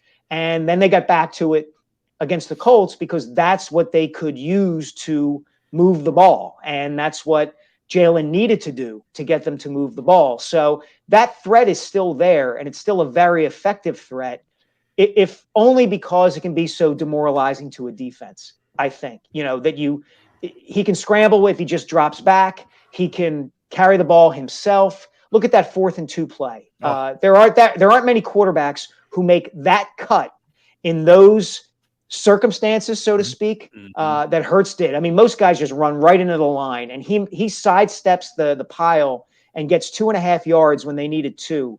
It's really a terrific play. Yeah, when you look at it, though, I'm looking at how this offense is being run and everything, but how much longer can we go without having Dallas Goedert? We'll see. That's a good question, Barrett. He brings a dimension to the offense that, very few tight ends can bring to any offense. You're looking at Travis Kelce, George Kittle, maybe 1 or 2 other guys, and Goddard. He's a top 5 tight end in this league. The offense absolutely misses something without him. Do you see more of Zach Pascal as we go forward? More of Quez Watkins, who caught a touchdown pass Sunday. Maybe they change some things up. You put Jack Stoll out there, and maybe he can do just enough that if you lean a little bit more on guys like Watkins and Pascal, you can keep the offense rolling in a way that we were accustomed to earlier this season. Mike, how unique is what we're seeing here from Howie Roseman? We talk about him being willing this past week to bring in not 1 but 2 guys. With the moves he made in the offseason, this team's 9-1. All the trials and tribulations that he's gone through, I can't think of any executive that's even a comp here. I mean, we're in some rarefied air here with him. Yeah, certainly in Eagles history we are, and probably in Philadelphia history. The more you think about it, Rob, I think what's interesting about Howie and who he's become, kind of not only in the landscape of Philadelphia, but in the NFL as a whole, is, the Rams, for instance, get a lot of credit for saying, or blame, depending on how you want to look at it, for saying, draft picks don't matter. We're going to go out and sign top-end talent, and we're going to try to win that way. And maybe it'll catch up to them. It looks like it might be this year. Yeah. But they got a Super Bowl out of it. And there were other opportunities where they could have won one. What Howie's done, it seems to me, has turned the entire regular season into an opportunity to improve your team. He's made that much more mainstream in the NFL. The idea used to be, it seemed to me, that the team you had at the beginning of the season was the team you went to battle with for all 16 or 17 weeks. And Howie's kind of thrown that out the window out of the last 5 years. I mean, think about how important Jay Ajayi was in 2017. Think about their move to get Golden Tate in 2018. Think about the signings, as we talked about, of Joseph and Sue here. He's turned the trade deadline and the entire regular season into an opportunity to improve the Eagles in a way that other teams hadn't tried, I feel like, in the past. And that's interesting to me because I think it fits with where the league is as a whole. It really is a year-to-year league now. You know, I thought the Eagles were going to be really in bad shape for a long time after the whole Wentz thing went bad because they invested so much in him. But here we are 2 years later, and they are back on top of the conference. Now, some of that is they were fortunate to draft Jalen Hurts, which is kind of, I mean, you want to play that mental game of like, if they don't draft Hurts, then they keep Wentz and they'd be worse off. But was it a mistake to draft Hurts because it ticked Wentz off? Like, we can go round and round about that for days. But the fact is that they're back on top of the NFC 2 years after everybody thought they were going to be done for 5 or 6 years. What's the gold standard? The gold standard. You know, that's how we get back. But you think there'll be any interest in trying to hype that running game up a little bit with Melvin Gordon? Well, look, I mean, they're going to have to try to, you know, look, are they going to go out and get Melvin Gordon? I don't know. You know, you've got Hurts. You've got to consider Hurts a running back. Sanders is having the best season of his career. Boston Scott is a good second or third back. I'm not in love with Kenny Gainwell. I think he's been underwhelming. I would like to know why they think on third down that suddenly Kenny Gainwell morphs into Walter Payton. That stretch was weird, Mike. That whole stretch was weird. Exactly. When Sanders disappears, he's trying to draw them off after the 2-minute warning, uses a timeout. That was bizarre. I'd like to look at the numbers on this, guys, but it seems like Kenny Gainwell gets the ball more on third down than any back the Eagles have. And I don't get it. But could they go get Melvin Gordon? I suppose they could have, but Barry, you don't want to tinker too much, right? You know, the good part, and both Joseph and Sue said this after Sunday's game, they're not being asked to do too much right now. It's just get upfield, fill gaps, do what you've always done, play freely. You know, with a running back, it's a little different. You have to get him into a rhythm. It's harder to just put him in there for a play and take him back out again. You know, it'd be different if they had signed Gordon, I think, at the beginning of the year, acquired Gordon at the beginning of the year. I would be surprised if they went out and added him now. Hey, Mike, Eagles have 7 games left. Give me a storyline, whether it's an individual or a team concept that you're looking to see if it unfolds or develops into something that you will pounce on down the road. Well, a couple of things come to mind, Gunnar. One is the offensive line. I think that they have to stay healthy. Those 5 guys, as deep as that line is, I think that is such the strength of this team, and it allows them to do so much of what they want to do offensively. You know, whether you're talking about Kelsey and his intelligence, whether you're talking about Lane Johnson at right tackle and being able to block pass rushers, whether you're talking about Jordan Mailata on the left side and cleaning up some of the penalties he's committed in recent weeks and playing, you know, getting sharper.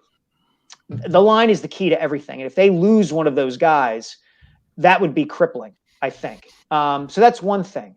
I'm also looking to see, as we talked about earlier, can they work and get more out of, or at least keep fresh, guys like Quez Watkins and Zach Pascal? Because those are the kind of guys later in a season, you're going to need them, okay? Go back to 2017. Torrey Smith did not, by any stretch of the imagination, have a great regular season. That's right. In 2017. He dropped a number of passes. But he was a good locker room guy, you know, smart, good teammate, all those things. And then come the postseason, he had a terrific 3 games in the divisional round, the NFC Championship, and the Super Bowl. He was really good. So he didn't need to have a great regular season to be a contributor when it mattered most. And I want to see if Watkins and Pascal, because there is talent there, and they Mhm. have shown flashes. Quez's fumble against the Commanders notwithstanding. Those are guys who can be big contributors, and I want to see how they, if they just disappear from the offense or if they kind of show that they can be part of something bigger when the games start to really matter. Mike, I want to, like I said, I want to jump around a little bit. For me, like, there's very little juice here, and I never thought I'd be saying this, but because of the Sixers' injuries, it's taken a lot of bite out of the Simmons return. You feeling the same way, and how do you think it's going to go down tonight?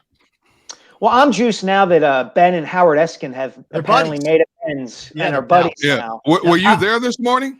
I was not, but I was heartened to see that. It restored my faith in humanity. I knew you were upset about that. I'm glad you're okay. Yeah.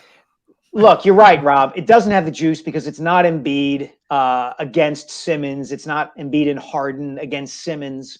And Ben, I guess to his credit, has been saying kind of all the right things in the last 48 hours in talking about this. But I still think it's going to be pretty hostile down at the Wells Fargo Center tonight. And, I mean, the other dimension, too, is that it's Kyrie Irving's second game back since, all the controversy around him regarding the anti-Semitic video that he reposted.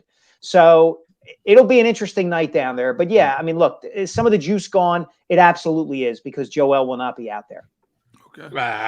Humbug. Okay.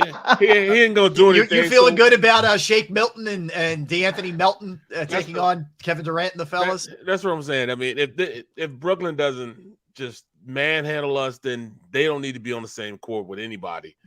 We have nobody there. Nobody. Would you say that's our big three now? Our big three are gone. They're out of there. So I mean, It's crazy, Barrett. I think there's something going on at the Wells Fargo Center between the Sixers and the Flyers. Players are just dropping like flies. I hear Amy Fadul-Kane just dropped like a sack of potatoes during an on-camera report. You'd hate to see that happen. Barrett's playing hurt right now, and he spends a lot of time there. I had 2 wisdom teeth taken out, so I feel pretty dumb right now, man. But if I were Danny Palmel's, I'd be looking over my shoulder like, what's going to bite me, All right, Mike, I got to hit you with this one. Dombrowski gets a 3-year extension, which I don't think anybody's surprised considering his performance, but a guy who's his age, you never know that he wants to stick around that long. Plus, he had the interest in Nashville, getting a franchise, etc. Your take on that and the Matt Gelb piece that Rob Thompson was going to step away. I don't know if you saw this. After this year, had nothing changed, if he just stayed as the bench coach, he was going to retire. I mean, it's crazy. Yeah, it is. And in a sense, that doesn't surprise me just from kind of a macro view, Rob, because, it's a little bit like riding a stationary bike. You've been doing it for so long and the view doesn't change. Why would I keep doing it? But the view changed when he became a manager. And I think Rob, based on some of the comments he's made since the World Series, I think he liked it. And I think he realized he was pretty good at it. His decision to take Zach Wheeler out of Game 6 notwithstanding. So, good job by Matt to get that. And it really is an insightful piece. As far as Dombrowski goes, look, I think he feels like there's unfinished business here. That this team that he helped put together, finally got close to where everybody in that organization wanted it to go. Maybe there's a chance to go out and sign a truly great player and somebody like a Trey Turner or one of the other shortstops that are out there and put this team over the top. And okay, I'll stick around for another 3 years to see if I can see this thing through. Hey, Mike, I've been trying my best. I've been trying my best to stay optimistic about the Flyers. They get out to a great start, and I'm telling people, hey, Tortorella's the right man for the job to turn this thing around. Now they've lost 7 in a row. Is that, have we seen the best of the Flyers and it's still early in the season? Yeah. Yeah. Yes. The phrase I would use, Gunnar, is regression to the mean. This is the Flyers are becoming the team that everybody knew they were going to be. They are outmanned, man. There's no other way to put it. They don't have the top end talent to be able to compete on a nightly basis. And if you listen to Tortorella and what he's saying each and every day, it's are we making the right plays? Do we know to make the right plays? Like, not even looking at the outcome necessarily, because, let's say a rookie makes the right move. He falls back into a defensive position, and the opposing skater just outmaneuvers him and scores. Tortorella's looking at it and say, okay, well, were the kid's instincts right? And he's harping on those kind of fundamental things, as opposed to, hey, are we competing for a playoff spot? He knows the score. Everybody in that organization knows the score, or should know the score. And everybody following the team should know that this is not a playoff team. It just isn't. Yeah. Yep. Well said. Well said. Mike, keep up the good It work. hurts. Now, It hurts, man. It hurts. I know Gunner's tearing up a little. Oh man, I'm sorry. You got to tell them the truth, though. Yeah, rip it off like a Band-Aid, Mike. Exactly. When I obviously they can check you out on Twitter at Mike Sealski and Inquirer.com. Let's start with this. What's the next piece coming up, and then when can they catch you on the weekend on WIP?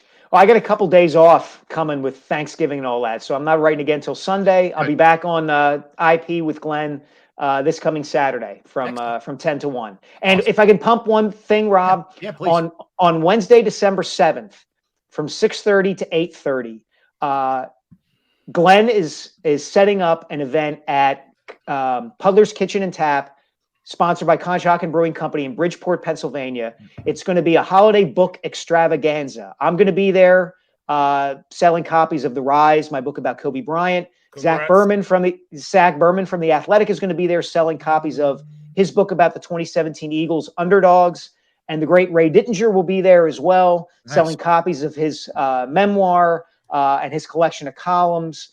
I think, the collection of columns is One Last Read. I'm drawing a blank on his memoir. I think that's right. Yeah. Yeah, I'm drawing a blank on the title of his memoir, but he'll be there. I think Charlie Manuel's going to be there. There's going to be apparel and merchandise there from JAKIB Sports. It's going to be a really cool event. So if you're around on Wednesday, December 7th from 6:30 to 8:30, please be there. All right. Good stuff. Good, That's a brother. great lineup right Great, there. Mike, dude. Yep. thanks as always, man. Appreciate it. Thanks, guys. Always a pleasure, Take care, man. buddy. Take care. That is Mike Sealski. All right. When we come back, guys, I want to pick it up where we sort of left off before we had Rob Domofsky on, and just kind of your take on the game, whether or not people have figured out the RPO, the Eagles offense. That's the latest theory out there. We've moved on from blueprint to that.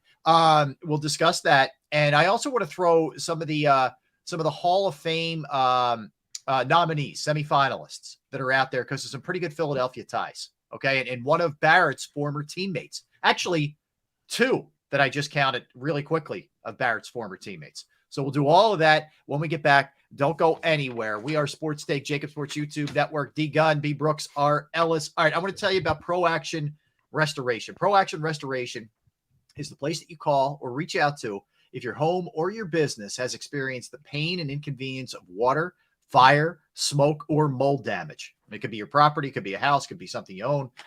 They're on call 24 hours, 7 days a week. I know this because I called them on a Saturday morning and they got right out to my parents' house, fixed the problem, diagnosed it, cleaned it up. The crew was professional, clean. The price was reasonable. All the boxes were checked, okay? They are licensed, bonded, fully insured, and they've been serving the tri-state area for more than 2 decades. Pro Action will work in conjunction with your insurance company. Whether it's fire, whether it's water, whether it's smoke damage, mold remediation, you name it, they can handle it. Give them a call, 610-623-3760, 610-623-3760, or online at proactionrestoration.com. That's proactionrestoration.com.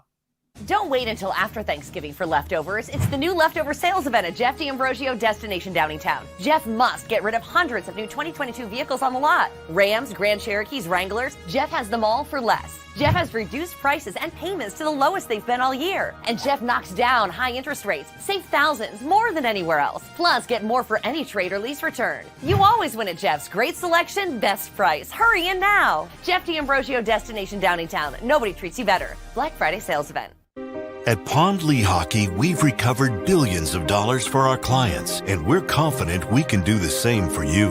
With over 250 years of combined courtroom experience, we've helped over 100,000 injured clients obtain some of the largest settlements in Pennsylvania. One conversation is all it takes to help you and your family get back on track. If you've been injured in an accident, give Pond Lehocky a call.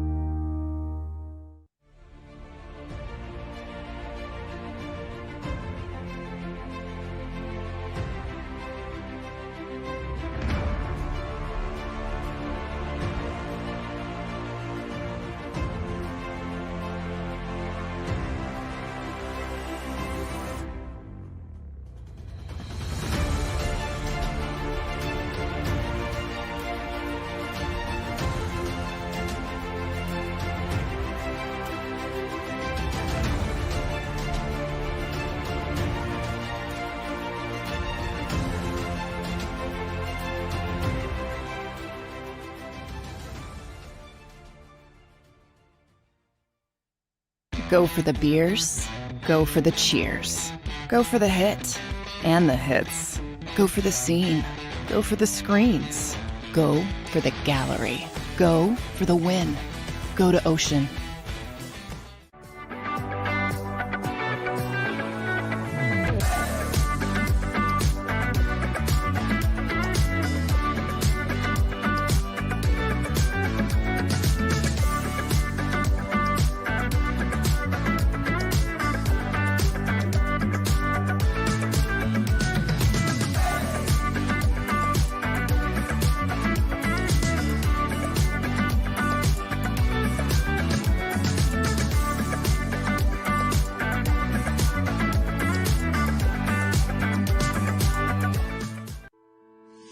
At Salus University, our graduates are among the most highly trained in their profession because of our unique emphasis on research, interprofessional collaboration, and early clinical exposure.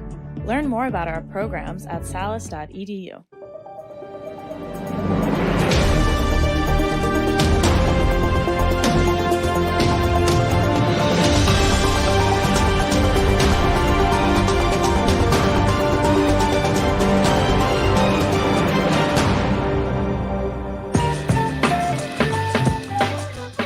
Thank you for hanging out with us on this Tuesday. We are Sports Take, JAKIB Sports YouTube Network. Rob Ellis, Derek Gunn, Barrett Brooks. Let's smash the like button, folks. We appreciate everybody hanging out with us. If you could do us that favor, we certainly would appreciate it. I mean, throw this at you guys first, then we'll get back into the Eagle stuff as far as the Pro Football Hall of Fame semifinalists, guys. And you give me your reaction. I'll run through the list here of people.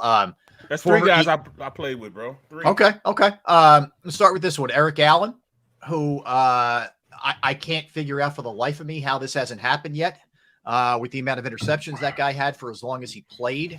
I've never, frankly, been able to understand why it's taken so long. I hope this is finally the year. Hey, and by the way, I know it's, we're not doing birthdays yet, but it is his birthday today also. Is it his birthday too? Yeah. Oh, wow. All right, very good. So Eric Allen, I'll start there, and then we'll kind of work our way through. You guys tell me. Jared Allen, who certainly was a very good player for the Vikings for a decent amount of time. Willie Anderson, Rondé Barber. Player. Yeah, very good player. Great player. Anquan Bolden played a long time. Yep. For the Cardinals and Ravens. Henry Ellard from formerly the Rams. Philadelphia's own Frankfurt High School, Jari Evans. I think he's a lock, but that's just me. London Fletcher, very good, undersized, but extremely good player for a long time. It was London. Dwight Freeney, longtime Colt. James Harrison, one of Barrett's guys. Yep. Devin Hester, Torrey Holt, Andre Johnson, Albert Lewis, Robert Mathis, Darrell Revis, Steve Smith, Fred Taylor, Joe Thomas, Zach Thomas, another one of Barrett's guys, Hines Ward. Yep. DeMarcus Ware, one more of Barrett's guys, Ricky Waters. Slick. Yep. Reggie Wayne, Vince Wilfork, Patrick Willis, Darren Woodson. That is a killer lineup, man. Yes, it is. And what do they normally take? What, 5 to 6 at the most? 5, 7? What do they take at the most? I don't. Is there a set number? I don't think there. But that's it, man. That's a lot to choose from. Those guys are just semifinalists. So that's the group of 2023. Wow. Yeah. Well, I mean, I'm really hoping that that Eric Allen finally gets his just due. Same. He deserves to be in there. The big question is, why is he continuously neglected? I don't understand. That's I don't get it. I don't know, Derek. I honestly, I wish I had an angle. I don't know what the reasoning, and it's not. There's no bad guy off the field stuff that treated people poorly, and somebody wants to dump on him and not root for. I vote for him. I don't know. I don't. know. Rob, that name has been a topic of discussion for a lot of the years that I've been here, in terms of why is he continuously passed over. I don't get it. And you're right. His resume is clean in terms of any off-field transgressions or anything. I don't get it. The numbers speak for themselves in terms of what the guy's done as a football player. I that baffles me to this day. Guy played 14 years at cornerback. I mean, that's not hard. That's safety, but cornerback. Dude, yeah, that is hard to do, man. And you know, he was a very he could do anything you needed him to do. Honestly, it really didn't matter. But he had a nose for the football, man, and was a guy who came up with a lot of interceptions in his career. He really did. I mean, he was an amazing. Yeah, take a guess how many interceptions he has career. I don't even want to look it up, man. 54. What? I was thinking around 36. Dude, that's a lot of picks. 37, yeah. It's a lot of picks. Yep. And he can't get in. Yeah, I don't know. But so anyway, I've been screaming about Eric Allen for years. So I actually think Ricky Waters deserves a ton of consideration too. Yeah. I'm talking about, I mean, he has over 1,300 yards rushing. Good receiver. 13,000. Yeah. I don't know, man. You know, I believe him not being humble, man. Ricky, yeah, that could hurt Ricky. That's not the case with Eric Allen, but that definitely could hurt Ricky. Right, yeah, right, for sure. Yeah, so good. Well, blast, it hurt T.O. It hurt T.O. for 1 year, and then T.O. threw it back in their faces by holding his own Hall of Fame press conference at Tennessee Chattanooga. He said, "Oh yeah, give me my jacket, and I'll have my own press conference. I don't need to be in Canton, Ohio." Yeah, it's true. It is true. All right, so I throw that one out there to you guys. But Barrett, let's pick it back up where we were, because you were making some good points regarding not only the win, the game itself, but some of the things that you were seeing here. And do you get the impression that they need some tweaks here? Because the offense, let's face it, has not flowed the way it flowed earlier in the year of late. What do you think's happening? It hasn't flowed because we haven't run the same offense. Not until we got into the latter part of games do we run the offense that we ran at the beginning of the year when we had so much success and got up on people. We were able to run an offense where we ran the read option, an RPOs better. But after the past 3 or 4 weeks, we got Jalen into more drop back pass situations, which is why we're not controlling the clock. We're not controlling the line of scrimmage because we're not running as our staple of what we use to go out there and dominate teams. This team is not made to be a drop back quarterback type of team. It's not. The offensive line isn't built like that. We have 300-pound, 350-pound guys on that left side who want to come off the rock and hit you in the mouth. Landon Dickerson is not a guy that wants to be out there dancing like a bear and blocking pass. Right. He's not made for it. Mm-hmm. He's made to be a masher. He wants to maul people. Jordan Mailata, the same thing. We had big-time plays to receivers down the field because we ran the ball consistently. That means they put an extra man in the box, which allowed them then to go over the top.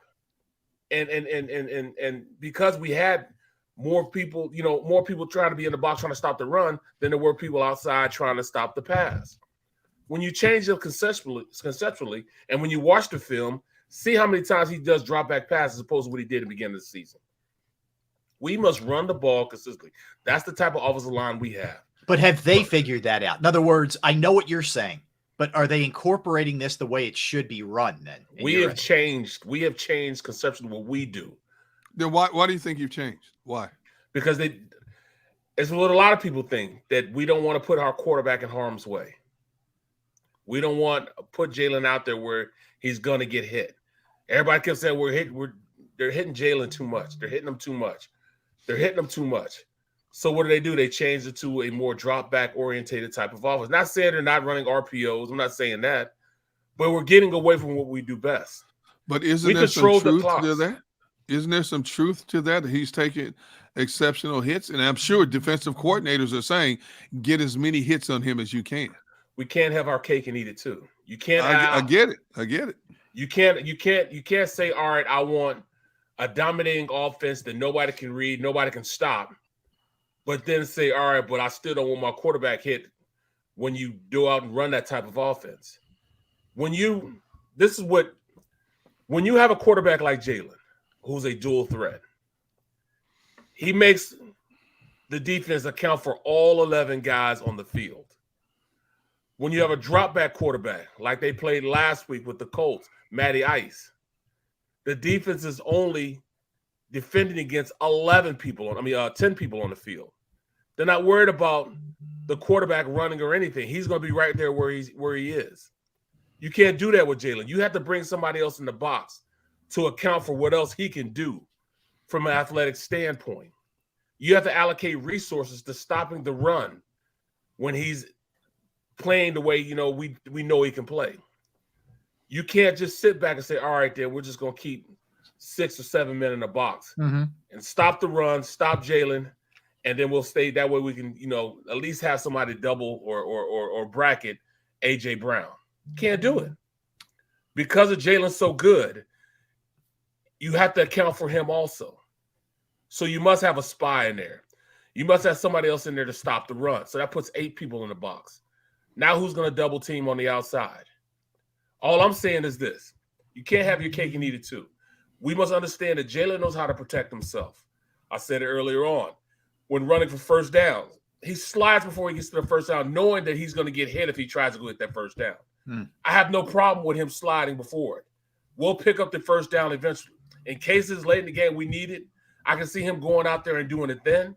But he is protecting himself.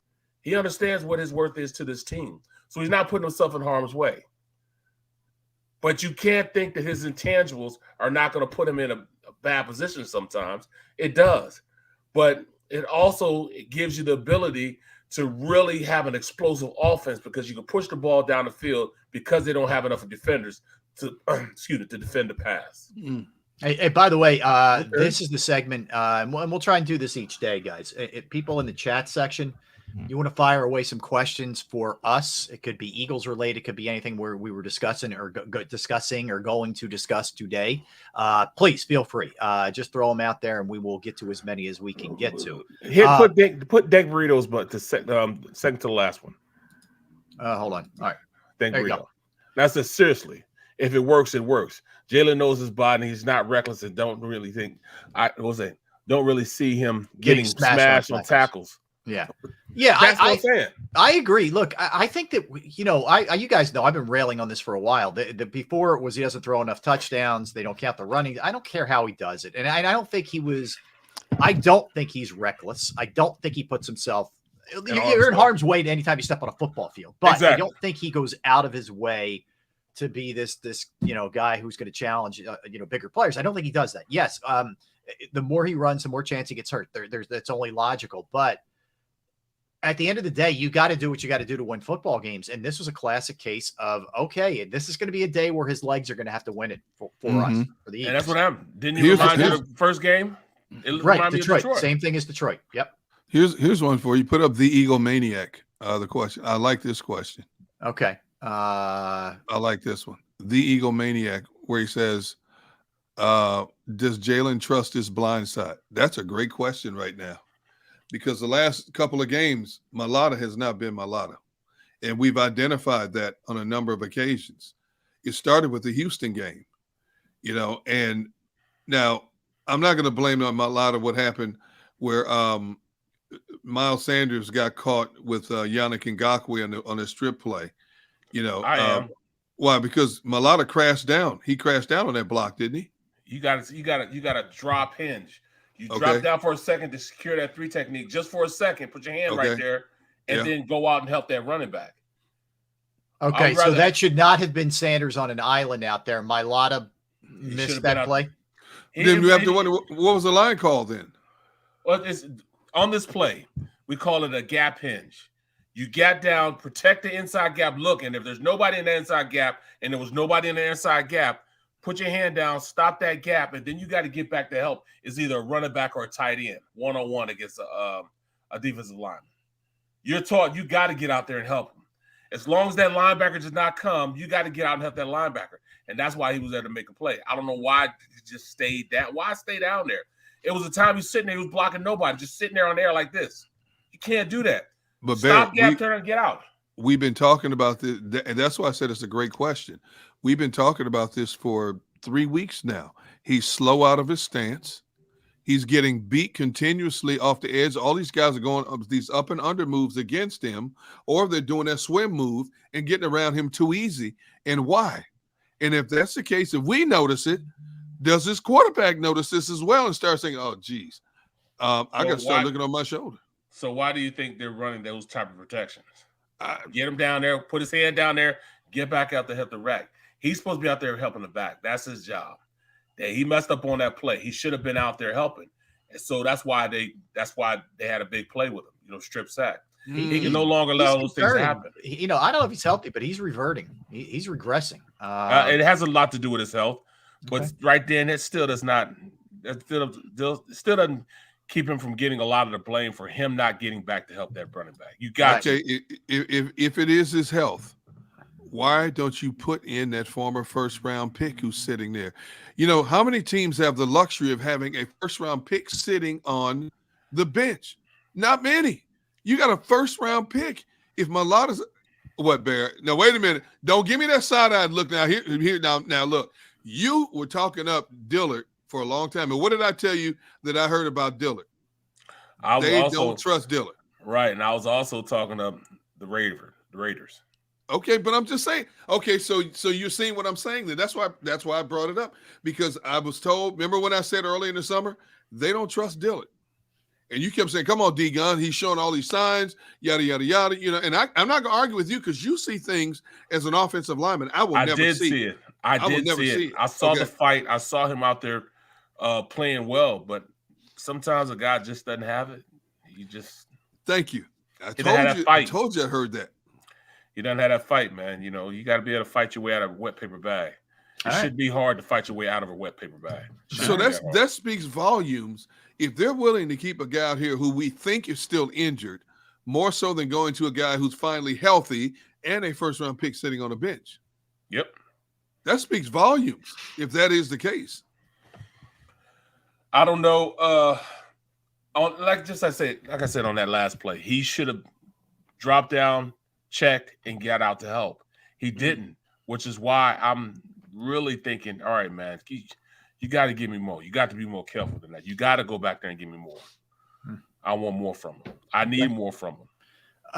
Chris asked a question, which I had up earlier, which I forget the answer, honestly. And you guys remind me, or Xander.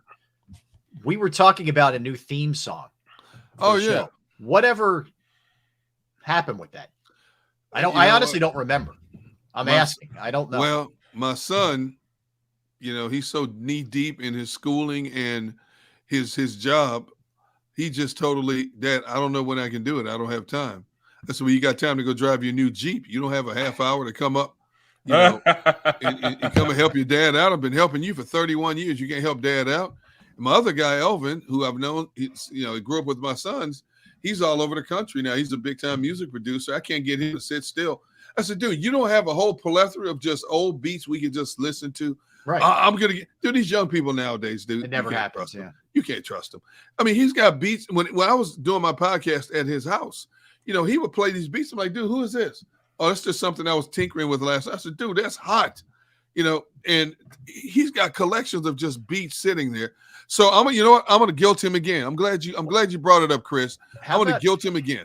M. Reyes is down with providing something. So maybe we could get his or her. I don't want to offend his or her information, and we could have him send it to Xander, and we'll take a listen. Okay, M. Reyes.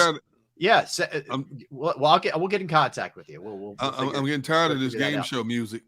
All right, I hear you. Let me show you something I think is popping here, and it's gonna be awesome on Sunday night. Check this out. This is what the Eagles will be wearing, the black helmets. Pretty sweet, dude. That's real gonna be nasty. Yep, that's good. They look real nasty, exception of boy. Except Jake doesn't look too intimidating on that one, man. You know what? Just keep doing what you're doing, Jake. You're the only one we can count on special teams. I don't mind it. Yeah, hey, man, I gotta make some calls to get one of those for my collection behind me. Yeah, I'm with you, man. That is hot. That is pretty sweet. Yeah, so we'll that's gonna be awesome. That's what they'll be wearing Sunday night. The black helmet and the black uniforms with the green trim and the green and white trim. It's gonna look awesome, man. Gonna look awesome. So very cool there for that from the Birds. Wanted to hit you guys with a couple other little odds and ends here before we dive headlong into the full-blown NFL segment. So a couple things. We touched on it a bit earlier, but I'll ask you guys just flat out, be real specific. How do you think Simmons plays tonight? I think the Sixers are going to have a really tough time considering they have no one playing. I'm not talking about the outcome of the game. How do you think Let's see. Simmons individually plays tonight? Let's see. Rob Like brings he's been that playing. up. Like he's been playing. He's gonna play. He might have 2 points. He might have 4 points. He might have 4 points. Let's see here. No, I don't see him doing anything. He might have like 6 boards, 3 assists. That'll be a good game for him. Let's see. Ben Simmons has played 12 games. He has started 7 games. He's averaging 27.8 minutes a game. He is averaging 7.9 points a game. He's averaging what? This can't be right. 6.8 rebounds, 5.7 assists. He's shooting 50%, which means he's missing half of his free throws and less than half a block a game. I say he hits 11 points tonight, just because of the Sixers. I say 11. I think points. so too, Derek. And some of them might be garbage. Yes. And he might be going against like you and me coming off the Sixers bench. Yes. And then he'll flex after he throws one down. What do you mean? What do you mean, you and me? I got to cross over. I just can't cross back. I forgot. Just me. But he'll mean mug after he dunks one on whatever, Furkan or somebody else. He said Furkan. Yeah, I mean, you know that's going to happen. You just know it's going to happen, man. 100% it's going to happen. I don't think he's going to light the world on fire, but he'll have a moment or two where he'll be feeling himself a little bit. Yeah, exactly. Just exactly what Barrett just did. He's going to get. So let's see. They've won 2 in a row in 4 of their last 6. Yeah. He's going to come in here, scores 11 points, and then flex as he's walking off the court if the Nets win tonight. 100%. He'll throw up the flex like this and walk out. Yeah. Yep. And meanwhile, Durant will drop a 38 piece and be the real reason why they won. But Kyrie will pump in another 26. Yeah. Right. Then he'll be flexing. But I'm with you. Like, I think he's in that 11 range. He'll probably have 8 rebounds and like 7 assists. It'll be one of those kind of games for him. I agree with you. Yeah. I agree. And I think Brooklyn's going to win this game tonight. Yeah, which makes me cringe. And the fact that he's going to, even if he scores 2 points, he gets the last laugh because Brooklyn wins. 100%. I've heard all these people on radio and stuff talking about, oh, man, I can't wait to boo him or hear the crowd, how much they're going to boo him. I mean, let me let people in on something. Athletes are not affected by people booing in any arena. They don't care. Some of them feed off of that stuff. You think he's that guy, though? You think he's a turn it into fuel guy or go the other way? No, I think I just think he's an I don't care guy. I'm getting my 34 million. I don't care. Right. He said all the right things this morning in front of the Philadelphia media. Yep. I have some great times here. I came here as an 18-year-old. This fan base is passionate. They're loud, boisterous. They all the right things. I have a brother who still lives here. I have a lot of ties to Philadelphia. You know what? He's at peace. He's at peace with that. Whatever you think about him, he doesn't care because he's making more money in one season than you, me, and Barrett will see in a lifetime. Yep. He don't care. You're right about all of that. I mean, you are. It doesn't make it right the way that he's approached things, but you're right. That's the way that he thinks. Yes. That's absolutely the way that he thinks. Absolutely. 100%. And I don't think anything's changed. I want to fight him. Man, you ain't in no condition to fight nobody right now. Right, because you might catch me with one right across. He'll just you better give it a couple days. Yeah, you better give it. You're a little slow on that. How you holding up, by the way? You okay? As we muddle through here, we're good. We're rocking and rolling, baby. Okay, love it, man. I appreciate the effort, man. You're playing. Yeah, man, you're a trooper, bro. I give you that. I like it. I do like it. And the backup plan has a question. I think he asked it twice. Okay. Hello. If that's the case, why didn't they trade Dillard? They're not going to trade Dillard. He's an insurance policy. Yeah, right. That's exactly right. Yeah, I mean, think about what it looked like when Dillard still wasn't available with the broken arm and Mailata. What do you have? Concussion. Yep. And you had to throw Jack Driscoll in there. That was a big time drop off. Absolutely. A huge drop off. Now, obviously, you hope it never happens. It's like buying a snowblower and it never snows. Okay, good. But Dillard is sitting there waiting if somebody goes down, and that's even if it were to be Lane, you could move Mailata to the right and play Dillard in the left. So that's why. I mean, simply put, it's good insurance. Absolutely. Like I said a few minutes ago, how many teams have a first rounder sitting on a bench? Right. He's good enough to start anywhere, though. I will tell you about Dillard. Dillard is good enough to start anywhere. He is good. But okay, you say that. And we said the same thing about Dennis Kelly, Who was the other one you mentioned? Had a great career. Who's the other one? Who was the other one you mentioned not too long ago who left here, started briefly, and sitting on the bench? Who was? Yeah, you're talking about with the Colts. Not Herbig. No. Well, Dennis Kelly went to the Colts. Yeah, he's with the Colts also.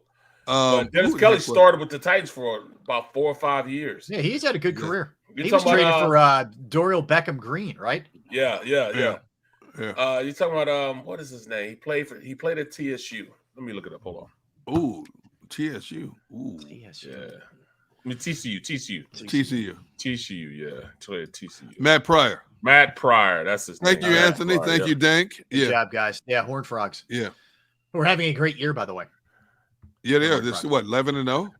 Look at Duck. Duck say, BB, your Dennis beat you up. What are you gonna do against the youngster? Yeah, really. Yeah. You're right, bro. He's not lying. Out for the count, man. Oh man. All right, so this is what we'll do when we come back. We're going to dig into the NFL, just all the odds, everything that's going on in the NFL, the comings and the goings here. Jets situation at quarterback, Broncos waive a player, Washington potentially activating a player, Justin Fields health update. We're going to do the NFC and AFC power rankings as we have a little bit of a shorter week. So we will hit all of that when we come back, a little further dive into the National Football League. Don't go anywhere. Barrett Brooks, Derek Gunn, Rob Ellis. We are Sports Take, JAKIB Sports YouTube Network. All right, let me tell you about Flynn Tree Services.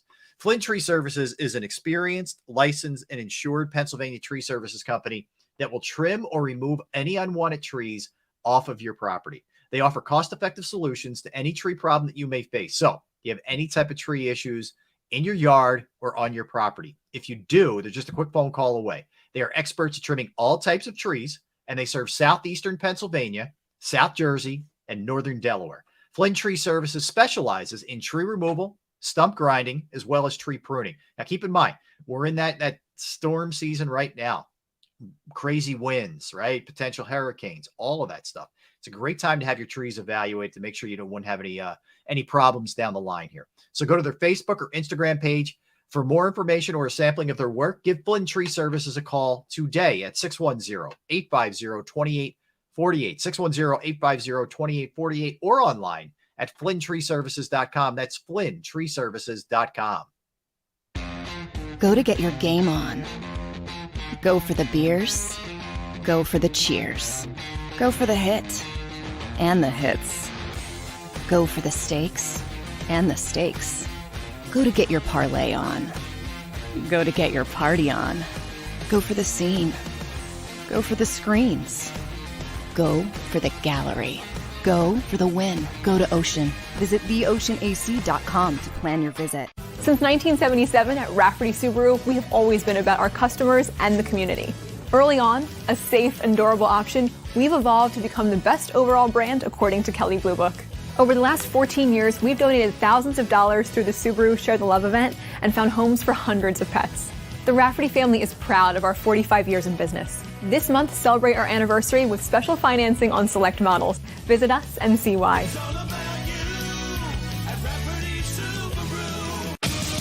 The greatest fans on earth. It's a bold statement, but would you expect anything less from Philadelphia?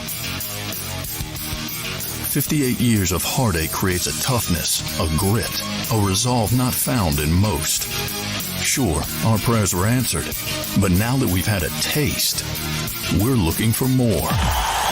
Pondley Hockey, official partner of the Philadelphia Eagles.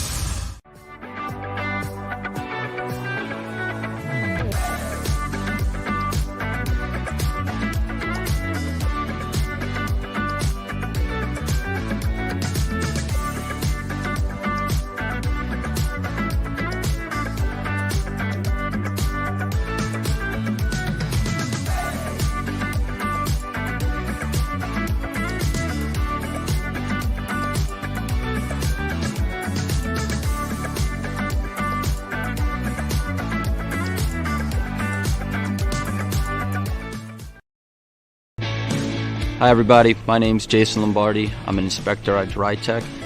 At DryTech we offer three major services, the first one being basement waterproofing, The second service we offer is foundation and structural repairs. And then the third service that we offer is mold remediation. If you feel you are having a waterproofing issue, give DryTech a call or check us out online.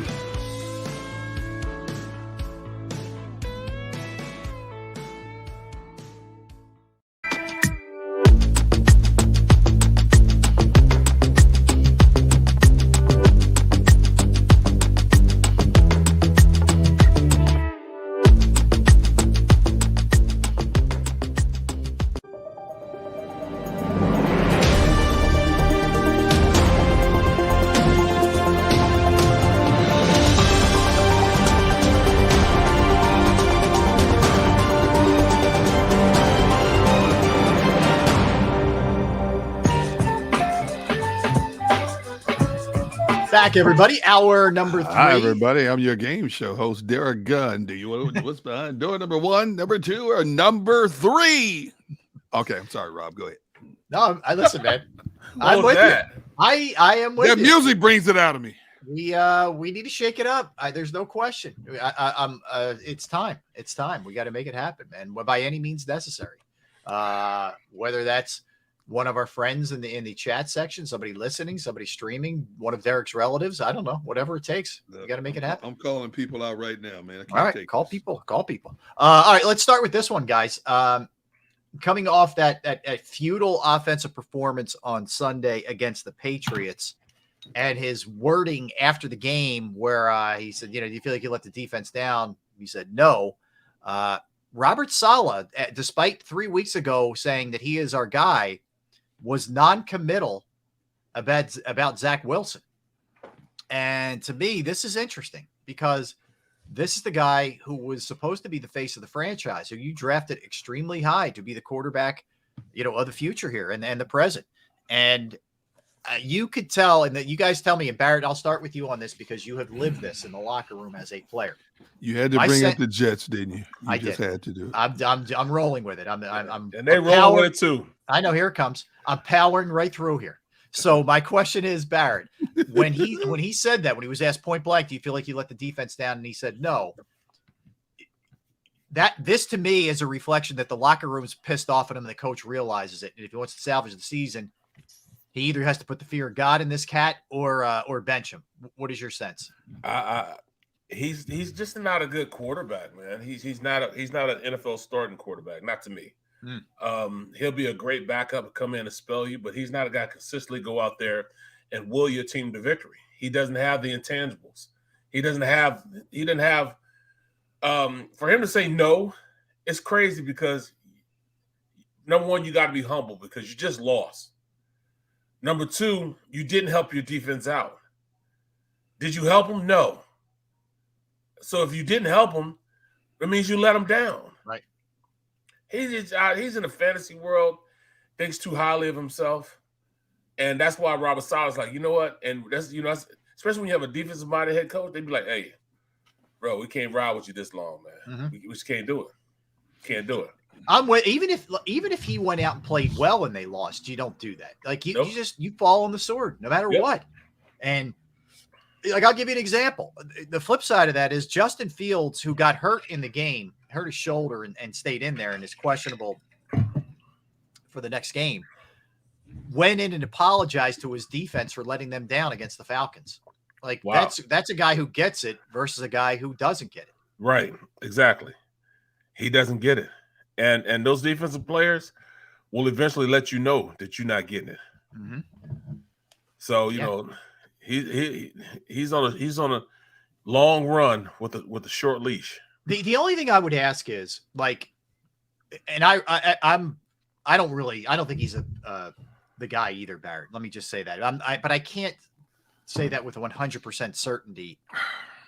Do you, if you're the Jets, have to let this ride out a little bit and continue to play him to see if he is the guy? I mean, you're talking about Mike White and Joe Flacco as the backups.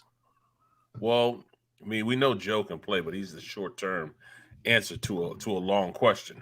Yeah.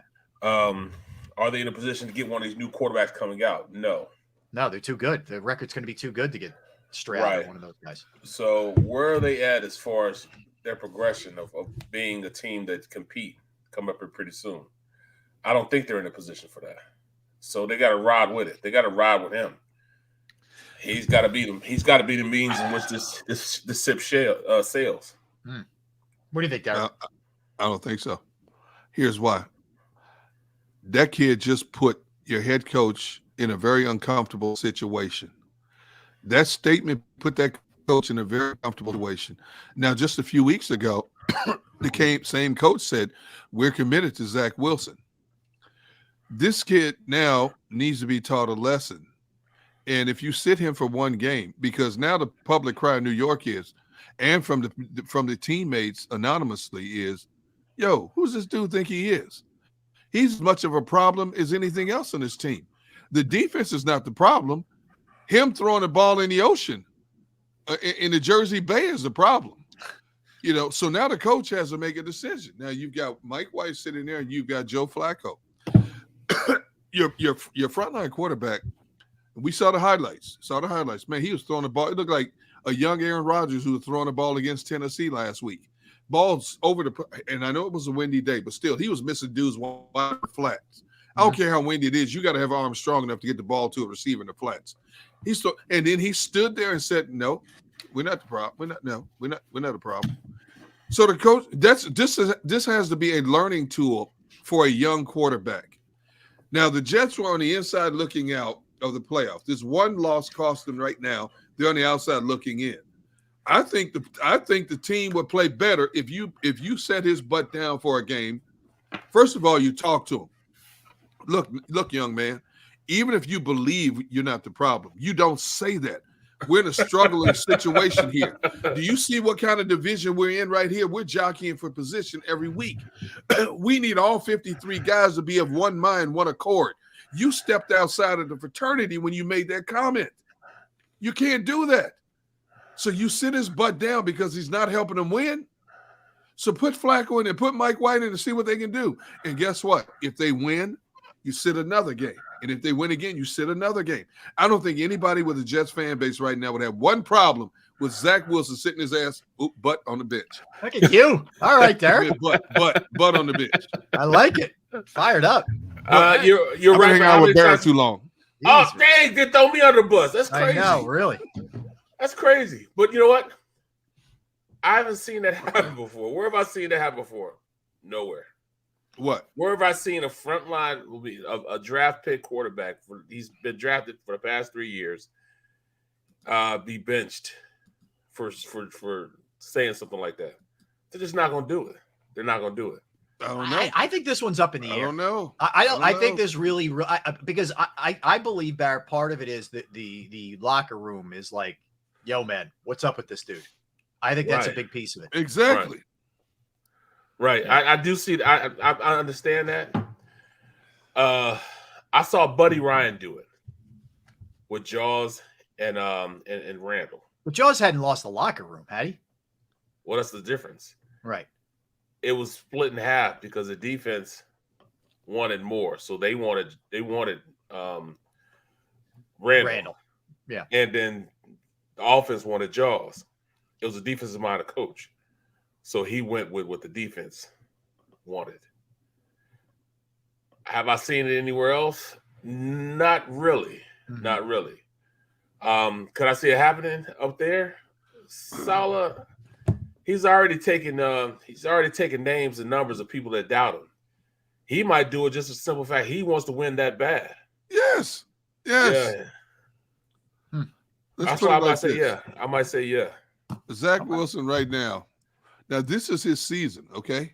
Yep. Zach Wilson right now in 7 games played, 55.6% completion percentage, 4 touchdowns, 5 interceptions. Is Zach Wilson helping them win games? No. Nope. Sit his butt down. Sit him down. Yep. Sit him down. Listen, I hear you. I hear you. And especially that last game. I mean, he ended up going 9 of 22 for 77 yards. It's embarrassing. How's that possible? A 24.5 QB rating. All right. It was bad. And he's not hurt. And he's not hurt. And he's not hurt. Well, we saw Malik Willis go 5 of 10. So, I mean, just his feelings are hurt, I guess, but that's about it. All right. So a couple other things. Melvin Gordon was waived by the Broncos. He fumbled 5 times, and they had seen enough. And bye-bye to Melvin, who's had a good career. But former first-round pick. Well, I remember he sat out a year. He held out again when he was at the Chargers, and that he's never been. Usually when those guys held out, they're never the same. Right. He'll end up in Houston. Bell. Yeah. They pick up all the fumblers. I mean, they picked up Amari Rodgers. They couldn't wait to get Amari Rodgers down there. So they'll go get Melvin Gordon. You know, they have 2 fumblers on the team. The Commanders are going to activate Chase Young. So it's been a long road. He had a pretty serious leg injury, but it looks like he's finally going to be that guy. So, Barrett, JM brings up a good point. I forgot about that one. Reed did sit McNabb when McNabb's trouble. I remember that. McNabb wasn't happy about it. Yes, McNabb wasn't happy about it. Oh, that's right. I remember that. Good call, JM. Good call. But I wasn't here then, though. No, where were you? You were Pittsburgh. Okay. Yeah. I was. You were with the Yunzers. Yeah. Yunz gonna come over here. Still can't get over that. I mentioned Justin Fields, so he felt bad after their loss. Went in there, apologized to the defense. They're not sure if he's going to be able to, what his status is, moving forward with that shoulder injury. But by all accounts, he hurt it in the game and stayed in there. I'm a big fan of Justin Fields. I think once they finally get everything settled there and get him some more talent, I think Claypool eventually will start helping him, but he doesn't have a ton of talent right now around him in terms of the passing game. He's got a nice running game. And he'll be able to dial it back a little bit in terms of the running, just a touch, because he's running a ton. I think he's going to be an absolute beast. Justin Fields is a prime example of why I don't want to see my quarterbacks running the ball 15, 18 times a game. Now he's got a shoulder injury. Lamar Jackson missed games last year because he ran so much. Running cost RG3 his career. Now, Jalen Hurts is a star QB, but he's still a quarterback. And we can't emphasize it enough. Defensive players hate quarterbacks because the game has been changed to baby them. Yeah. They are the franchises of every team in the National Football League. Okay. And now Justin Fields has a banged up shoulder. They said it's not separated, wasn't separated, dislocated, but he's taking all these hits. I mean, he's phenomenal. When he gets an open field, the dude is lights out, no question. But eventually somebody's going to catch him with that one shot, and they did. Yep. Yeah. And ironically enough, they're playing each other. The Bears are playing the Jets. Oh, geez. On Sunday. Who you taking in that game? I just, you know what that is, Derek? Stay away. You don't get near that game. The Jets are -4.5. Jets are favored. I wouldn't. Based on their defense, yeah. Yeah, I wouldn't touch it because I don't know who's quarterbacking for the Jets. I don't know if Fields plays, how banged up he is. How does that affect things? That screams get away from that game. All right, so a couple other things that we need to hit here, and again, we're kind of pushing things up because we do have the shorter week here, but some rankings, and let's start in the AFC, fellas. Let's do some power rankings. AFC. I've had a little movement here. I've had a little movement in my AFC.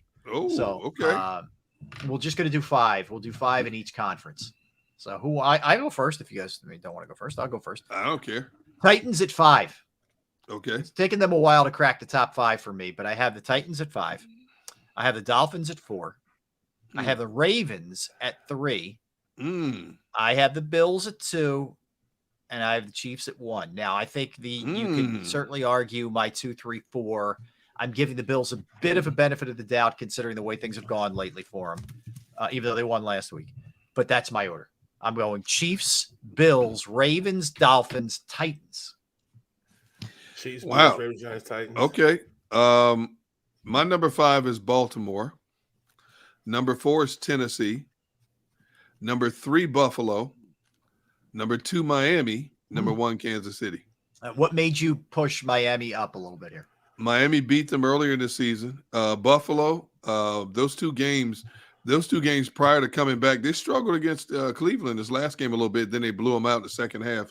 Something's not right with Buffalo right now. I don't know what it is, but they would come out of the gate blowing people out of the water. Now they have to build up steam. I don't know. Miami's just that electric team. They beat Buffalo once. The rematch is yet to come. I just like what Miami's doing. Miami's won 4 in a row. I just like where they are right now a little bit more than Buffalo. Okay. How about you, Bear? I'm along the lines with you as far as the Chiefs and the Bills, but then I go Dolphins, Ravens, and then Titans. I just think the Bills, they'll get it right, even though the Dolphins have, at this point the Dolphins and the Bills are right neck and neck with each other. I just think that the Bills will get past it and get past all this, I mean, they got the same record. Yeah. I just think defensively they're better.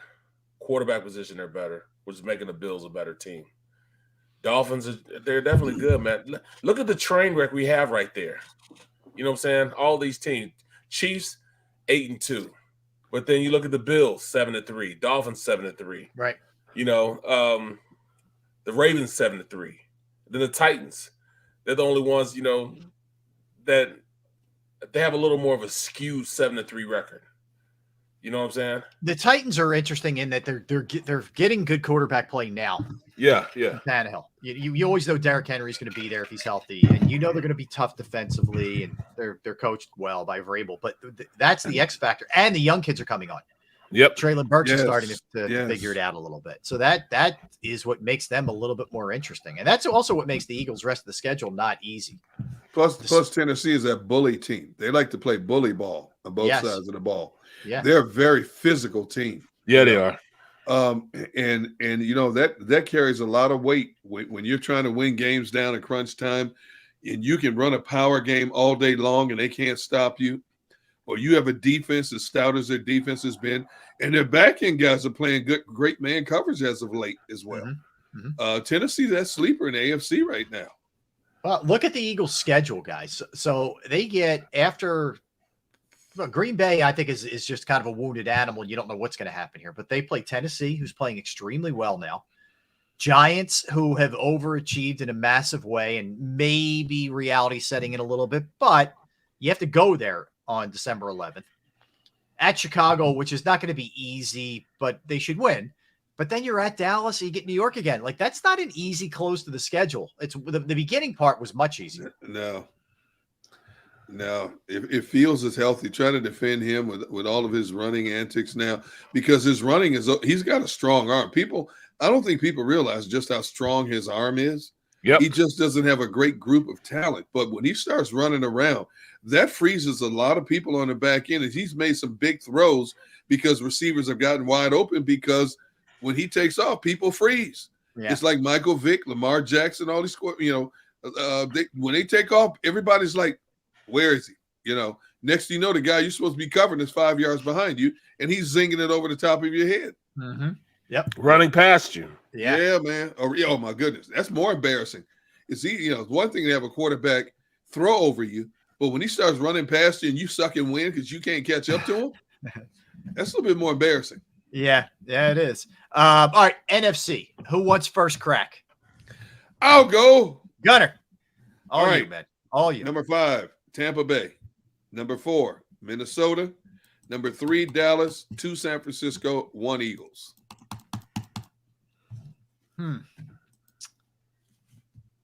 I think I'm exactly on the same page that you're on. Really?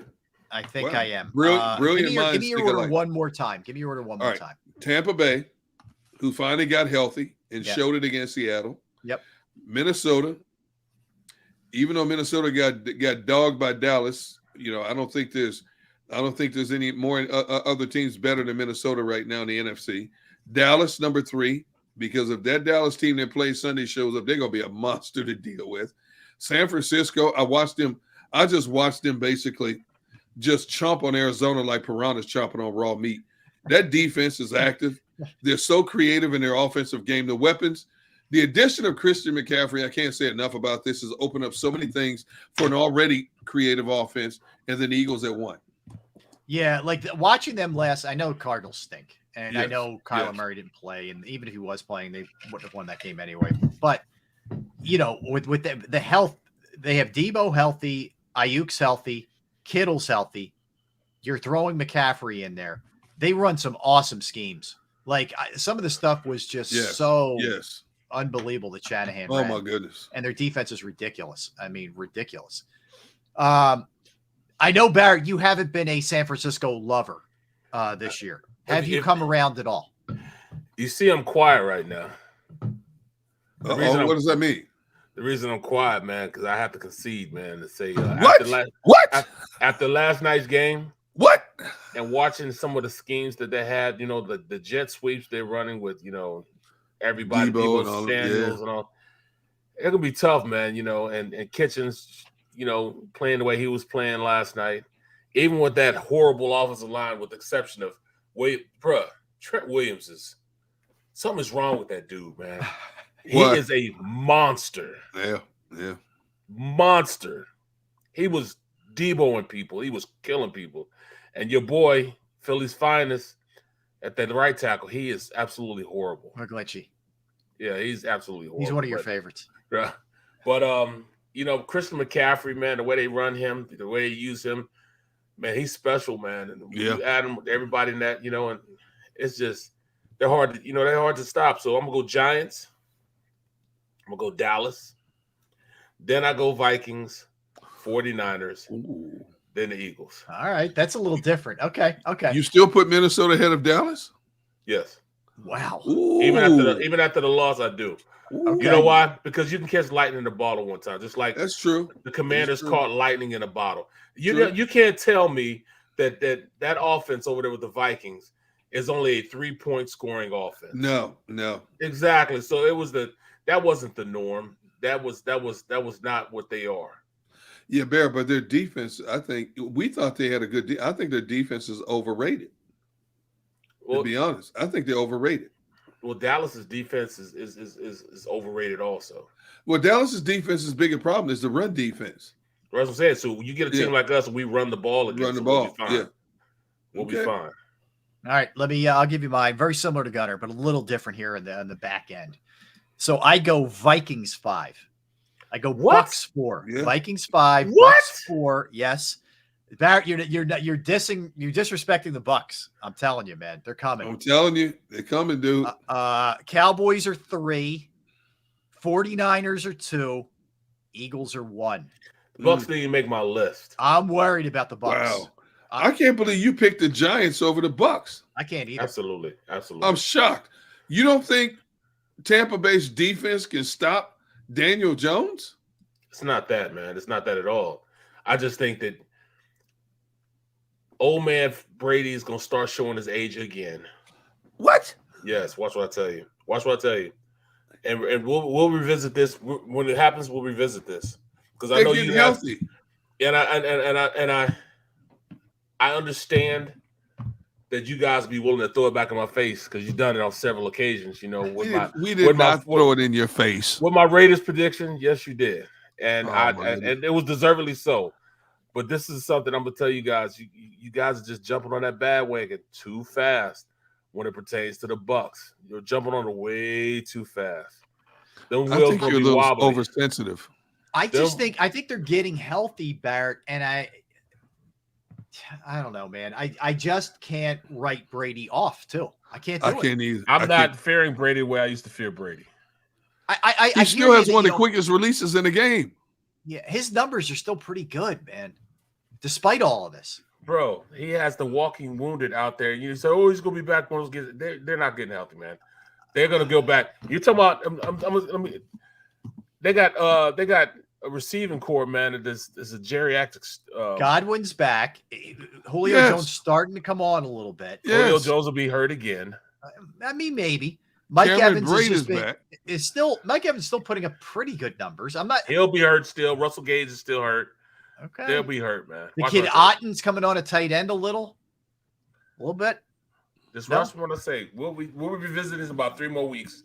Okay, and they'll probably be 1 and 2 in them 3 weeks. Let me see what they have coming up. All right, here. So schedule. You know what, Rob? Yeah. Now that Barrett has shown his sensitive side that we allegedly have thrown it back in his face. When we prove him wrong in a couple of weeks about Tampa, I'm not even going to bring it up. I'm not. Yeah, you will. Yeah, you I'm will. not gonna. You better believe I'm gonna bring it up. No one was buying that. No one. All right. So here's what they have. They have a bye week. They had a bye week. Sorry. They're at Cleveland. That should be winnable. New Orleans at home should be winnable. Yep. At San Fran, I don't think Loss. they win that game. That's going to be a tough one. Cincinnati at Tampa is going to be very interesting. Loss. Okay. No, they ain't losing to Cincinnati. Yeah, they are. That's a toss-up kind of game for me. At Cardinals, that should be a win. Yep. Carolina home, win. Yep. At Atlanta, win. I mean, this pretty favorable. Yep. It is pretty favorable once you put it like that. Yep. And here's the problem too, Barrett. They're in that trash division, which means they're getting in the playoffs. Even with a borderline record, they're getting in, which means they're going to be somebody's pain in the ass in the first round. It's not us. Oh yeah, old man Brady. Old man Brady's completing 66%, 12 touchdowns, 2 interceptions. He's only been sacked 14 times. So as bad as that offensive line is, what does that tell you? That ball's still coming out of his hands lightning fast. And doesn't it feel like he's got more than that he had more than 2 picks this year? I know. I would have said 2? Yeah, I would have only said 5. has 2. Me too. Damn. Yeah. Yeah. I mean, I don't like the notion that he's fallen off a cliff is not true. It's just he hasn't had great help around him. Heck no. More than anything and he's else. 4th in the league in passing right now. Yeah. Yeah. No, I know. I'm telling you. I can't write off that dude, man. And I don't think the Dallas game was just Dallas played great and the Vikings did. I feel I'm worried about Dallas a little bit too. I know, man. I think Brady has finally been set free. Now that this divorce is behind him and all those distractions, he's going to focus on playing his game, and he knows that whether it's this year or if he decides to come back one more year to prove whatever he wants to prove, every time he steps under center, he's going out in a blaze of glory. Yeah. Yep. And that's bad for that position.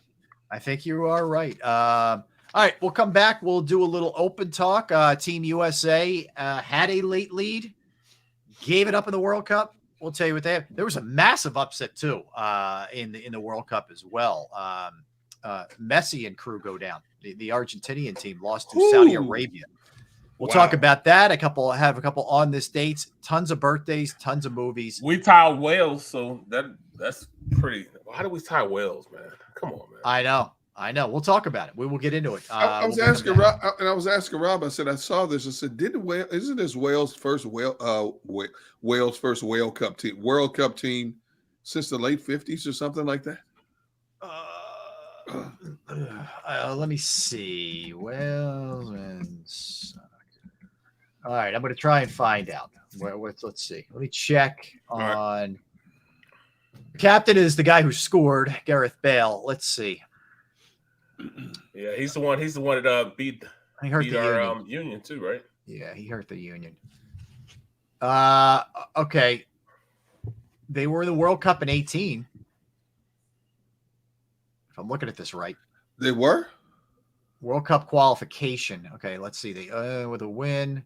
However, followed this run with 5 consecutive draws. Okay, so they finished and they didn't qualify in 18. All right, they weren't in 18. Excuse me. I don't know. I'll look it up. Not my wheelhouse, frankly. Okay. All right. So, I thought you were a soccer aficionado. I'm not. I know. All I know is I got to watch my kids play. That's about it. All right. So we'll get a quick timeout. We'll come back and we'll do a little open talk, including some football, as they say, some on this date, some birthdays, some movies, and some Eagle stuff as well. Don't go anywhere. We are Sports Take, JAKIB Sports YouTube Network. Let's talk now about Razor technology. Yes, Razor technology and data estate. Data is everywhere in business today, but when it's locked away in silos, it can't be efficiently used, and businesses don't have time to wait for the insights that shape decision-making. Razor Technologies data management not only integrates data from wherever it's generated or collected, but provides a uniform structure for storing, interpreting, and distributing it to decision makers. Razor helps businesses transform and model their data, use it to populate real-time dashboards, and create shareable reports that highlight key areas of progress as well as warning signs in need of attention. Smart data analytics and the tools to make data insights easily digestible, help businesses of all sizes and types discover where they could be untapping significant savings. Razor technology can help you break down your silos and fully realize the value of your data to drive growth for your business. To learn more, contact Razor Tech today at 866-797-3282, 866-797-3282, or visit us online at razor-tech.com. That's razor-tech.com. Don't wait until after Thanksgiving for leftovers. It's the new leftover sales event at Jeff D'Ambrosio Destination Downtown. Jeff must get rid of hundreds of new 2022 vehicles on the lot. Rams, Grand Cherokees, Wranglers. Jeff has them all for less. Jeff has reduced prices and payments to the lowest they've been all year. And Jeff knocks down high interest rates. Save thousands more than anywhere else. Plus, get more for any trade or lease return. You always win at Jeff's. Great selection, best price. Hurry in now. Jeff D'Ambrosio Destination Downtown. Nobody treats you better. Black Friday sales event. At Pond Lehocky, we've recovered billions of dollars for our clients, and we're confident we can do the same for you. With over 250 years of combined courtroom experience, we've helped over 100,000 injured clients obtain some of the largest settlements in Pennsylvania. One conversation is all it takes to help you and your family get back on track. If you've been injured in an accident, give Pond Lehocky a call.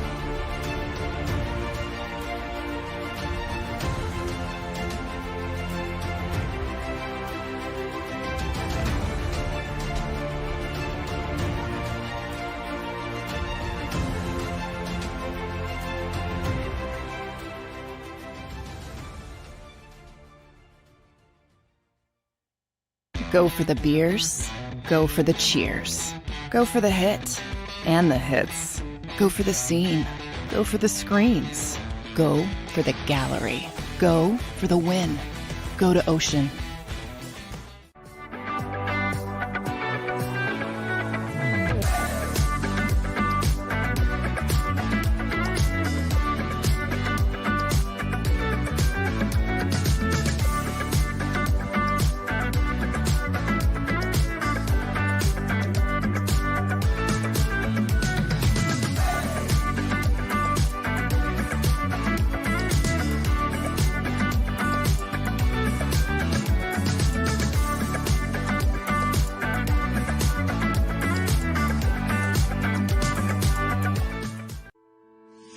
At Salus University, our graduates are among the most highly trained in their profession because of our unique emphasis on research, interprofessional collaboration, and early clinical exposure.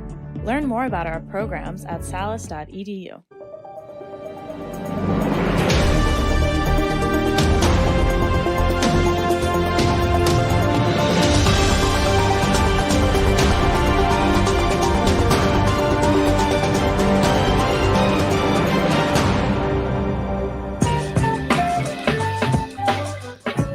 What's up, everybody? Final segment of the program. Thanks for hanging out with us today on this Tuesday.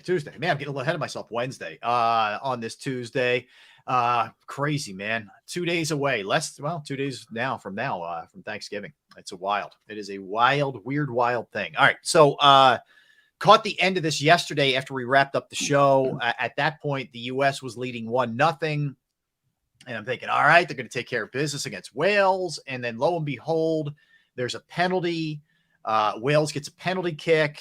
And it's the same dude who did in the Union in Gareth Bale, who was their captain, who buried one.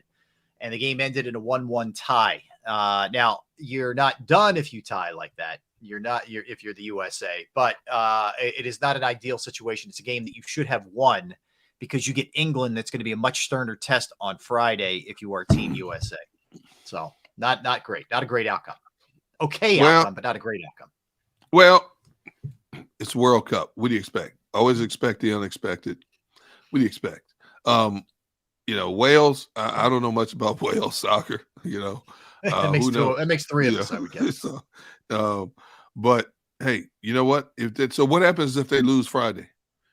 What do they go to? I think they're a losers big pool or trouble. something? Yeah. I think it might be lights out if they lose on Friday. I don't think they beat. To be honest, I don't think they beat England. I mean, Not gonna be those easy. people. Those people live for soccer, dude. They're like the professional of the professional. It's like sending our dream teams against other countries in the Olympics of basketball. It ain't pretty, you know. Oh, it ain't. No, it ain't. Yep. So that's that. This one was like a seismic upset. Again, I don't pretend to have this kind of depth of knowledge of all these countries, but Argentina lost to Saudi Arabia, which is like, in reading some of these game stories, is like one of the all-time upsets ever. So some weird stuff's happening. I think it's a lack of alcohol beverages being allowed in Qatar. Is that what it is? No booze, man. No booze. That'll do it to you. That will do it to you. Yeah, that's for sure. But that was that's the extent of the soccer breakdown for us, or football, if you will. Oh, and Ronaldo's leaving Man U. For what it's worth. How much? Thank you. You're welcome. Is this thing on? Hello. Yes. Yes. No, I'm responding because Elvin, finally chimed in about why he hasn't sent me music samples. Okay. And he said, what about? Well, I'm gonna pass this on to Xander. All right. And see what he thinks. Now he just sent me one. He goes, "What about the original music I made for you for your Gun on One podcast when you started 2 years ago, 2020?" So I'm telling him, I don't remember 2 years ago. So I'm going to send it to you guys and send it to Xander and see what he thinks right now. And you guys, so this is just one sample. And I'm trying to guilt him in, hey, dude, one sample is not enough. So I just sent it to you guys. Okay. How many do you think he can get us? He should be able to give us like 10 or 12. Right. He's got a whole catalog full of stuff. Great. I'm game, man. I'm game. So what's our target? Is it the new year for a new song? What do we? Yeah, because we're coming close now. No, we need something for Christmas. I can't deal with this music for the whole year. Okay, by Christmas.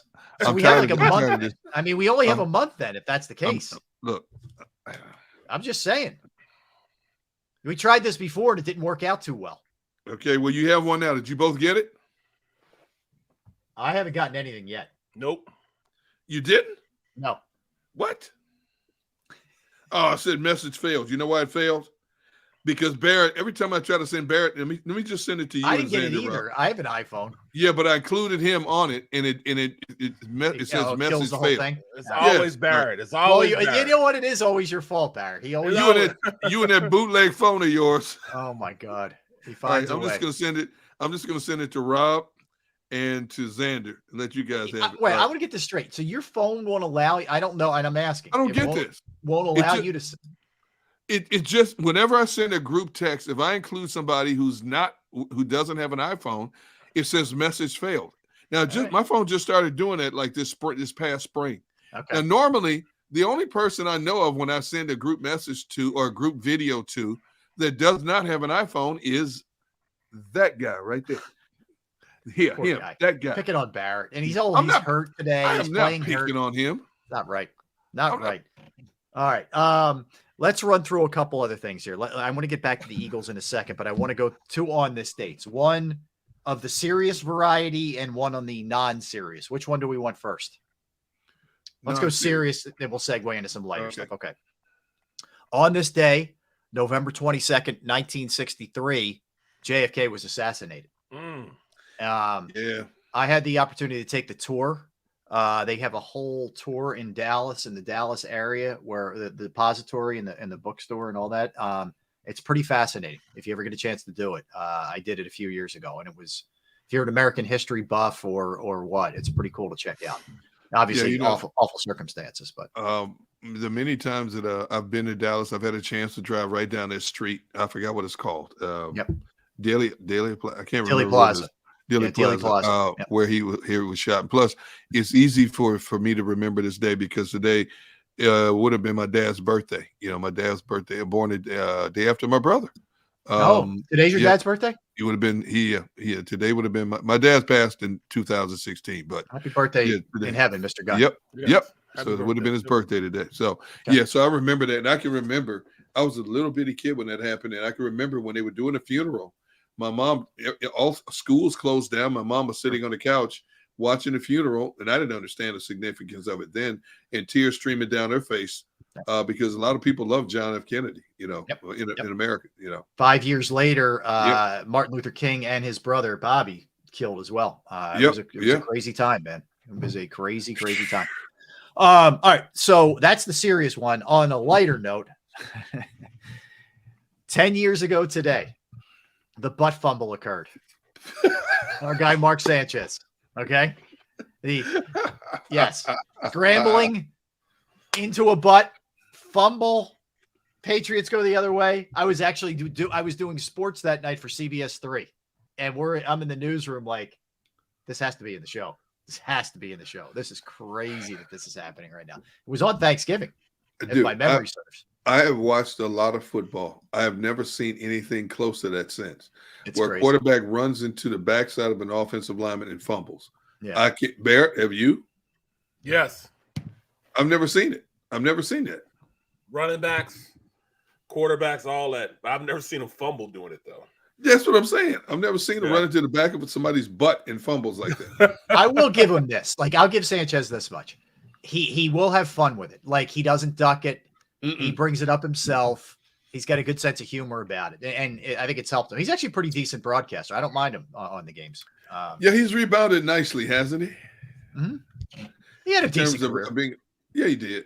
Yeah, he had a few bright moments. Yeah, made some coin. He wasn't Tim Tebow at quarterback. No. Actually had a nice little run for the Eagles during that stretch. Yeah, he did. All right, so let's go into birthdays. Let's start with this one. Scarlett Johansson is 38 years old. Okay. One of my favorite actresses. ScarJo. Jamie Lee Curtis, 64 years old today. And Halloween Rob's favorite Jamie Lee movie is? Trading Places. Yes. There you go. We chronicled this one. There you go. Yep, for several reasons. Two in particular. Kidding. Let us joke. Let us move on. Keep moving on, Rob. Don't do it. Don't do it, Rob. All right. Mark, did you see Trading Places? Mm-hmm. Okay. So you know what Rob's talking about, right? No. What? What are you talking about? I mean, Barrett, he said a dead giveaway. He said 2 reasons why he liked that movie. All right. Well, let's keep moving. Mark Ruffalo, the actor, is 55 years old. Who? Mark Ruffalo. He's been in a lot of stuff. He's from Kenosha, Wisconsin, baby. Yeah, he's a Wisconsin guy. If you saw his face, you'd know. You'd know who he is. I'm telling you. He's done a lot of stuff. Haley Baldwin. I don't know which Baldwin brother she's the daughter of. She's one of them. I don't know which one. She's 26 years old. One of my all-time favorites, Rodney Dangerfield. Born on this day in 1921. No Respect, Caddyshack. Back to School. Rodney's a goat. Oscar Pistorius. Whoa. That did not that didn't go well later in life. If you know that story. No. I think he's in jail, right? They retried him, and I think he's in jail in South Africa, I think. Oh, I get it now. I get it now. No. Oh, I remember now. Oh, goodness. I remember now when he was all down and out and she was walking around with no shirt on. Correct. Thank you. He allegedly had a cold or the flu, and she was going to warm him up. Yes. Warm Rob up real quick. I remember now. Yes, it did. Especially a young Rob. Yeah. Michael K. Williams, another great actor. The Wire, among other things. Lost it too soon. Was about a year or two ago, unfortunately. But he was born in 1966. Juju Smith-Schuster is 26 years old today. Some good athletes, actually. Billie Jean King is 79 years old. One of the all-time, not just tennis, but has done a ton for people in general. Richard Kind, the actor, who's been in like Curb Your Enthusiasm and a bunch of other stuff, is 66 years old. A musician and part of the E Street Band, Stevie Van Zandt, and also was played in the Sopranos, was Syl in the Sopranos. Mm-hmm.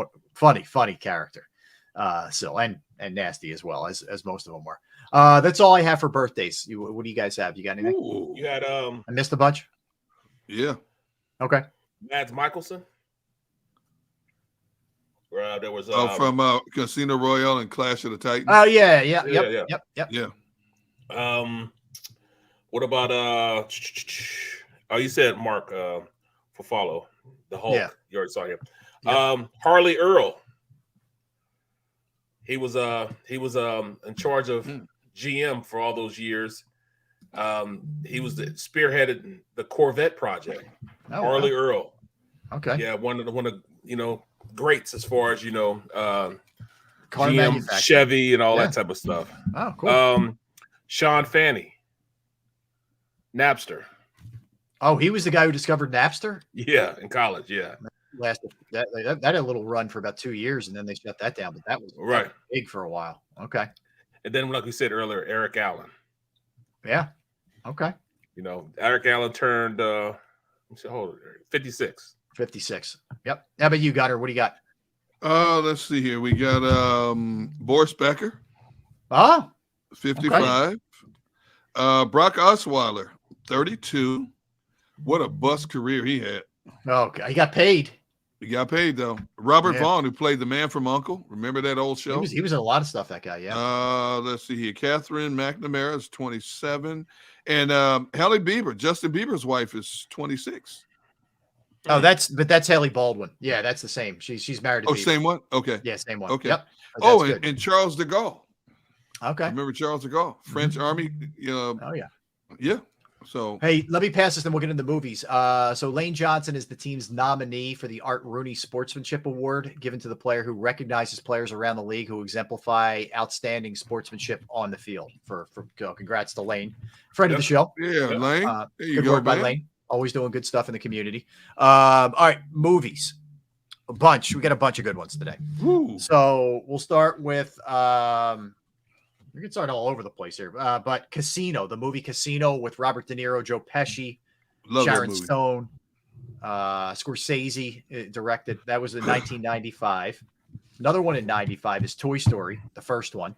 Yep. Tom Okay, Hanks, okay. Tim Allen, one of my all-time favorites. Frozen 2, what came out in 2019, the sequel. Hunger Games: Catching Fire. Derek, I feel like we're doing a Hunger Games every day, but we are doing a Hunger Games. I know, man. It's crazy. 2013. Dallas Buyers Club with Matthew McConaughey. So also 2013. Back to the Future Part 2, which fun fact here for that was 1989. They filmed both Part 2 and 3 simultaneously. Did they They really? made both sequels, boom, boom, one after the other to save budget. Yeah, they cranked them both out in like a very short period of time. Like it was crazy, long days and not a lot of takes, and they got them both done. Which I don't know why. The first one crushed. There should have been plenty of budget for that after the first one, but I don't know. Die Another Day was 2002. Oh, I love that movie. I love the music from that movie also. Very good. Frida with Selma Hayek in 2002. Beautiful Day in the Neighborhood, which was the Mr. Rogers story with Tom Hanks, 2019. I didn't watch that. It was okay. It was okay. Yeah, the book is better. There's a great Mr. Rogers book that I would tell people if they and you think it's going to be just like it's pretty good. It gives you a lot of insight in his life. But anyway, what else? What else do we have? What did I miss? The animation Coco is a great movie. It's a great family movie. Okay. I love it. You seen it, Barrett? Yeah. I love that. I love the animation movies. Obviously having to watch them with kids and now grandkids. It is a phenomenal animation movie if you like this kind of movies. Okay. The Addams Family, 1991 came out. Okay. The Christmas Chronicles came out in 2018. Beauty and the Beast, 1991. Beauty and the Beast. Sing it, Barrett. Sing it, Barrett. Change your name from Barrett to Luther. I think we just discovered our theme music right there. That was it. There you go. 21 Bridges with Chadwick Boseman. That's a good movie. That was I don't think it was the last movie he did, but it was like maybe one of the last few movies that he did before he passed. Right. Yep. Yeah. Dark Waters, 2019. Okay. I like that too.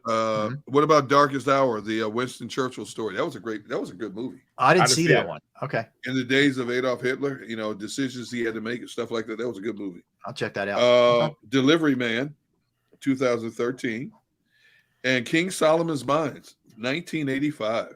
Good. A lot of movies. All right. Yeah. Very strong. I missed the best one. Okay. 2002, Friday After Next. Oh, that movie. Oh, yeah. Okay. How many did they make? 3?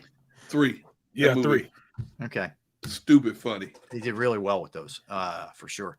All right, so I have a question, Barrett, about how practice will be handled on Thanksgiving for the Eagles. Off today, back at it tomorrow, but Thursday is Thanksgiving with a Sunday game. How do you handle that? Do you try to get the guys in earlier? You get all your work in and out. Just, hey, suck it up, guys. We're going early on Thursday. That's exactly how they do it. Yeah. You get in early, suck it up. You get to weigh in early so you can eat tomorrow night. Usually you weigh in on Thursdays. Okay. Well, they weigh you in on Wednesday instead of Thursday. You know what I'm saying? No, they weigh you in on Thursday before practice, so you're good. Oh, right. So you can crush it on Friday. You can absolutely crush it on Friday. So I like it. That's the way they do it, man. Because it could be a guy. When I was in the league, it was $998 a pound. Oh, really? What? That much? What? That's nothing. That's way more than that now. Damn. Way more than that now. I remember one time I went in. It's my 3rd year. I went in like 12 pounds underweight. Okay. I just knew I was good. 12 pounds underweight. That much? Yeah. So I was good. Is that the latest you ever were in the NFL? No. When I first got in the NFL, I was 307. Okay. And I was they said I was one of 20 people in the NFL were over 300 pounds back then. Can you imagine that now? Oh my God. If you're not 300, isn't that the big thing with Kelsey? He's not 300 pounds, Mm-hmm. Wow. So I go in and I don't know. We weighed in. I was good. Weighed on Monday. Weighed in on Thursday. I was still like 8 pounds over. For some reason, he made us weigh in on Friday. Oh man. Was this Ray? Who did? Who was Ray? Yeah, Ray. Yeah. And I went to weigh in, and I was 2 pounds over. Damn. I'm like, dude, you just made us weigh in 3 times this week. I knew I'd catch you some suckers again. I'm like, come on, man. That's being petty now, man. Is there ever an opportunity? I know this probably isn't healthy, but can you say, hey, can I come back later today? And you just try and work it off real quick if it's only like 2 pounds? No, I go into the steam room. I could have went in and steamed it off. Yeah. I'm like, you're just gonna get this $2,000 this time. You're gonna get this $2,000, and I'm going about my business. But I was pissed. Yeah, that's to me. That's like you're trying to catch. Like that to me is like weasel kind of move. Yep. You know, like what are you doing? It was. And it's Thanksgiving. That's just that's not cool. So you have Green Bay this week, and I got to ask you. So I'll hit you guys both with this. You're coming off a couple of games where the offense wasn't exactly sizzling, right? It wasn't clicking. Are you emphasizing let's get back to who we were, or are you making major adjustments and changes? What does this week look like if you're the Eagles offensively? Get back to who they were. This is exactly why they went in with this mindset this game. They didn't wait till the end of the beginning of the second quarter to start running the ball.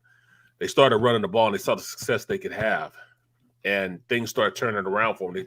The time possession, man, is something, nobody's really talking about, but our time possession has sucked the last 3 weeks. Yeah. We've got to get back to basics. Keeping that, especially this week going against Green Bay. You want to keep him off the field as much as possible. Keep our A-Rod on the sideline, pissed off and talking crazy to everybody. Mm-hmm. As long as he's on the field, he can do something about it. If he's not on the field, he can't do anything about it. Mm-hmm. Keep him frustrated. Look, with you. I'm with you. I think this Packers defense is tailor-made for this Eagles offense to get well. They can't stop the run. They have all kind of communications on the prop. They got 3 first-round draft picks on the back end of that defense. Well, Eric Stokes is out for the rest of the season now, but they still have a lot of talent on the back end of that defense, and they have all kind of communication problems in pass coverage. It's been a problem all season long. I think this is a tailor-made game for this Eagles offense to get right. Yeah, I was looking at the Packers, some of their numbers, Derek. they are overall, in terms of points, they're 6th.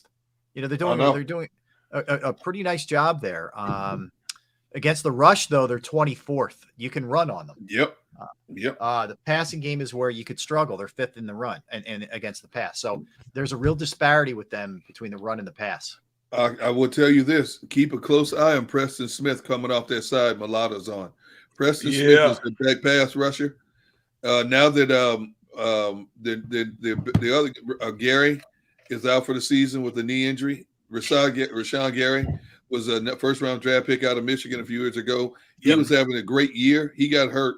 He's out for the season. Preston Smith is a beast coming off that edge on Mulata's side. Keep an eye out for him. Okay. All right. Yeah. I mean, I think that's something that but Barrett, your point also, get Rodgers, in his own head early, get him angered, get him frustrated. The thing you can't let is the speed of Christian Watson get you, because he's gotten the last 2 teams, the last 2 weeks. Absolutely. You got to go in. You got to make sure you defense him in a way in which you don't let him loose. Yeah. Don't give him any hope of being a good player. Yeah, because he's starting to gain some confidence and feel good about himself. And Rodgers, I think, we had Rob Domofsky on a little bit earlier. It feels like he's starting to get a little trust in him. Yep. Where he's going to be throwing him the ball and getting a little more involved. Yeah. And don't let that kid get behind you, because you're not going to catch him in open No, space. he can move. I don't know. Like, I thought Slay was better this past week, but I still don't think he's right. Something's off with him a little bit too. That's 2 games in a row now. Yeah, it's been a little bit of a struggle for him. So he's going to, need to get back to being who he was. That's for sure. All right. So that'll do it for today. A lot of fun as always. We appreciate everybody hanging out with us. We're done? We're done. Well, you can keep going. We always give you that option, Derek. Yeah. Barrett and I are out of here, but you can keep, you're more than welcome to keep going, man. I was just warming up. Yes. Not me. My face feels like it's going to fall off right now. Barrett, good job getting through this. Yeah, man. You're a trooper, dog. Do you have to do TV after this? Yes. Oof. All right. I hope your teeth don't pop out while you're talking on TV. And that NBC. would be a viral moment, man. It would make it good. It'd be really good. Hey, Rob, have the tooth pop out and hit his co-host in the eyeball. Exactly. Hit Sangaro in the head, or one of those guys. Yeah, exactly. Taryn be like, what is this? Rube, one of those guys. Hit one of them. All right. I want to thank Xander Krause for producing the program. I want to thank all of you in the chat section, all of you streaming, all of you listening. And coming up next, we have the National Football Show with the one and only Dan Cilio. We're back tomorrow, same time. Appreciate everybody hanging out with us. Have a great rest of your Tuesday, everybody. And for Derek, Barrett, I'm Rob. We are Sports Take. We will see you tomorrow, same time. Go to get your game on. Go for the beers. Go for the cheers. Go for the hit and the hits. Go for the stakes and the stakes. Go to get your parlay on. Go to get your party on. Go for the scene. Go for the screens. Go for the gallery.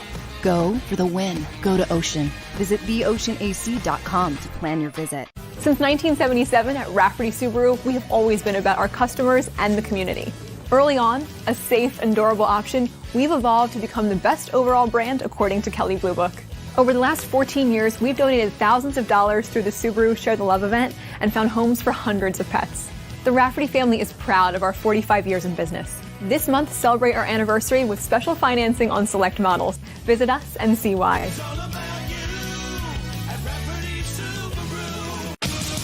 The greatest fans on earth. It's a bold statement, but would you expect anything less from Philadelphia?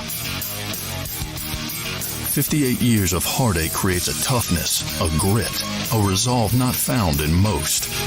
Sure, our prayers were answered, but now that we've had a taste, we're looking for more. Pondley Hockey, official partner of the Philadelphia Eagles.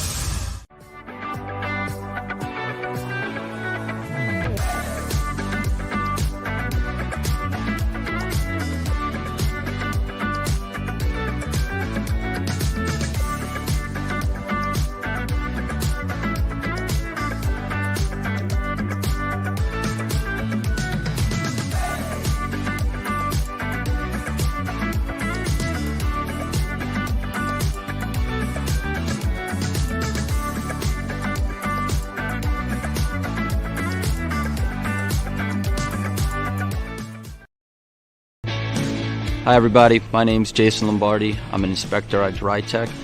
At DryTech we offer three major services, the first one being basement waterproofing. The second service we offer is foundation and structural repairs. And then the third service that we offer is mold remediation. If you feel you are having a waterproofing issue, give DryTech a call or check us out online.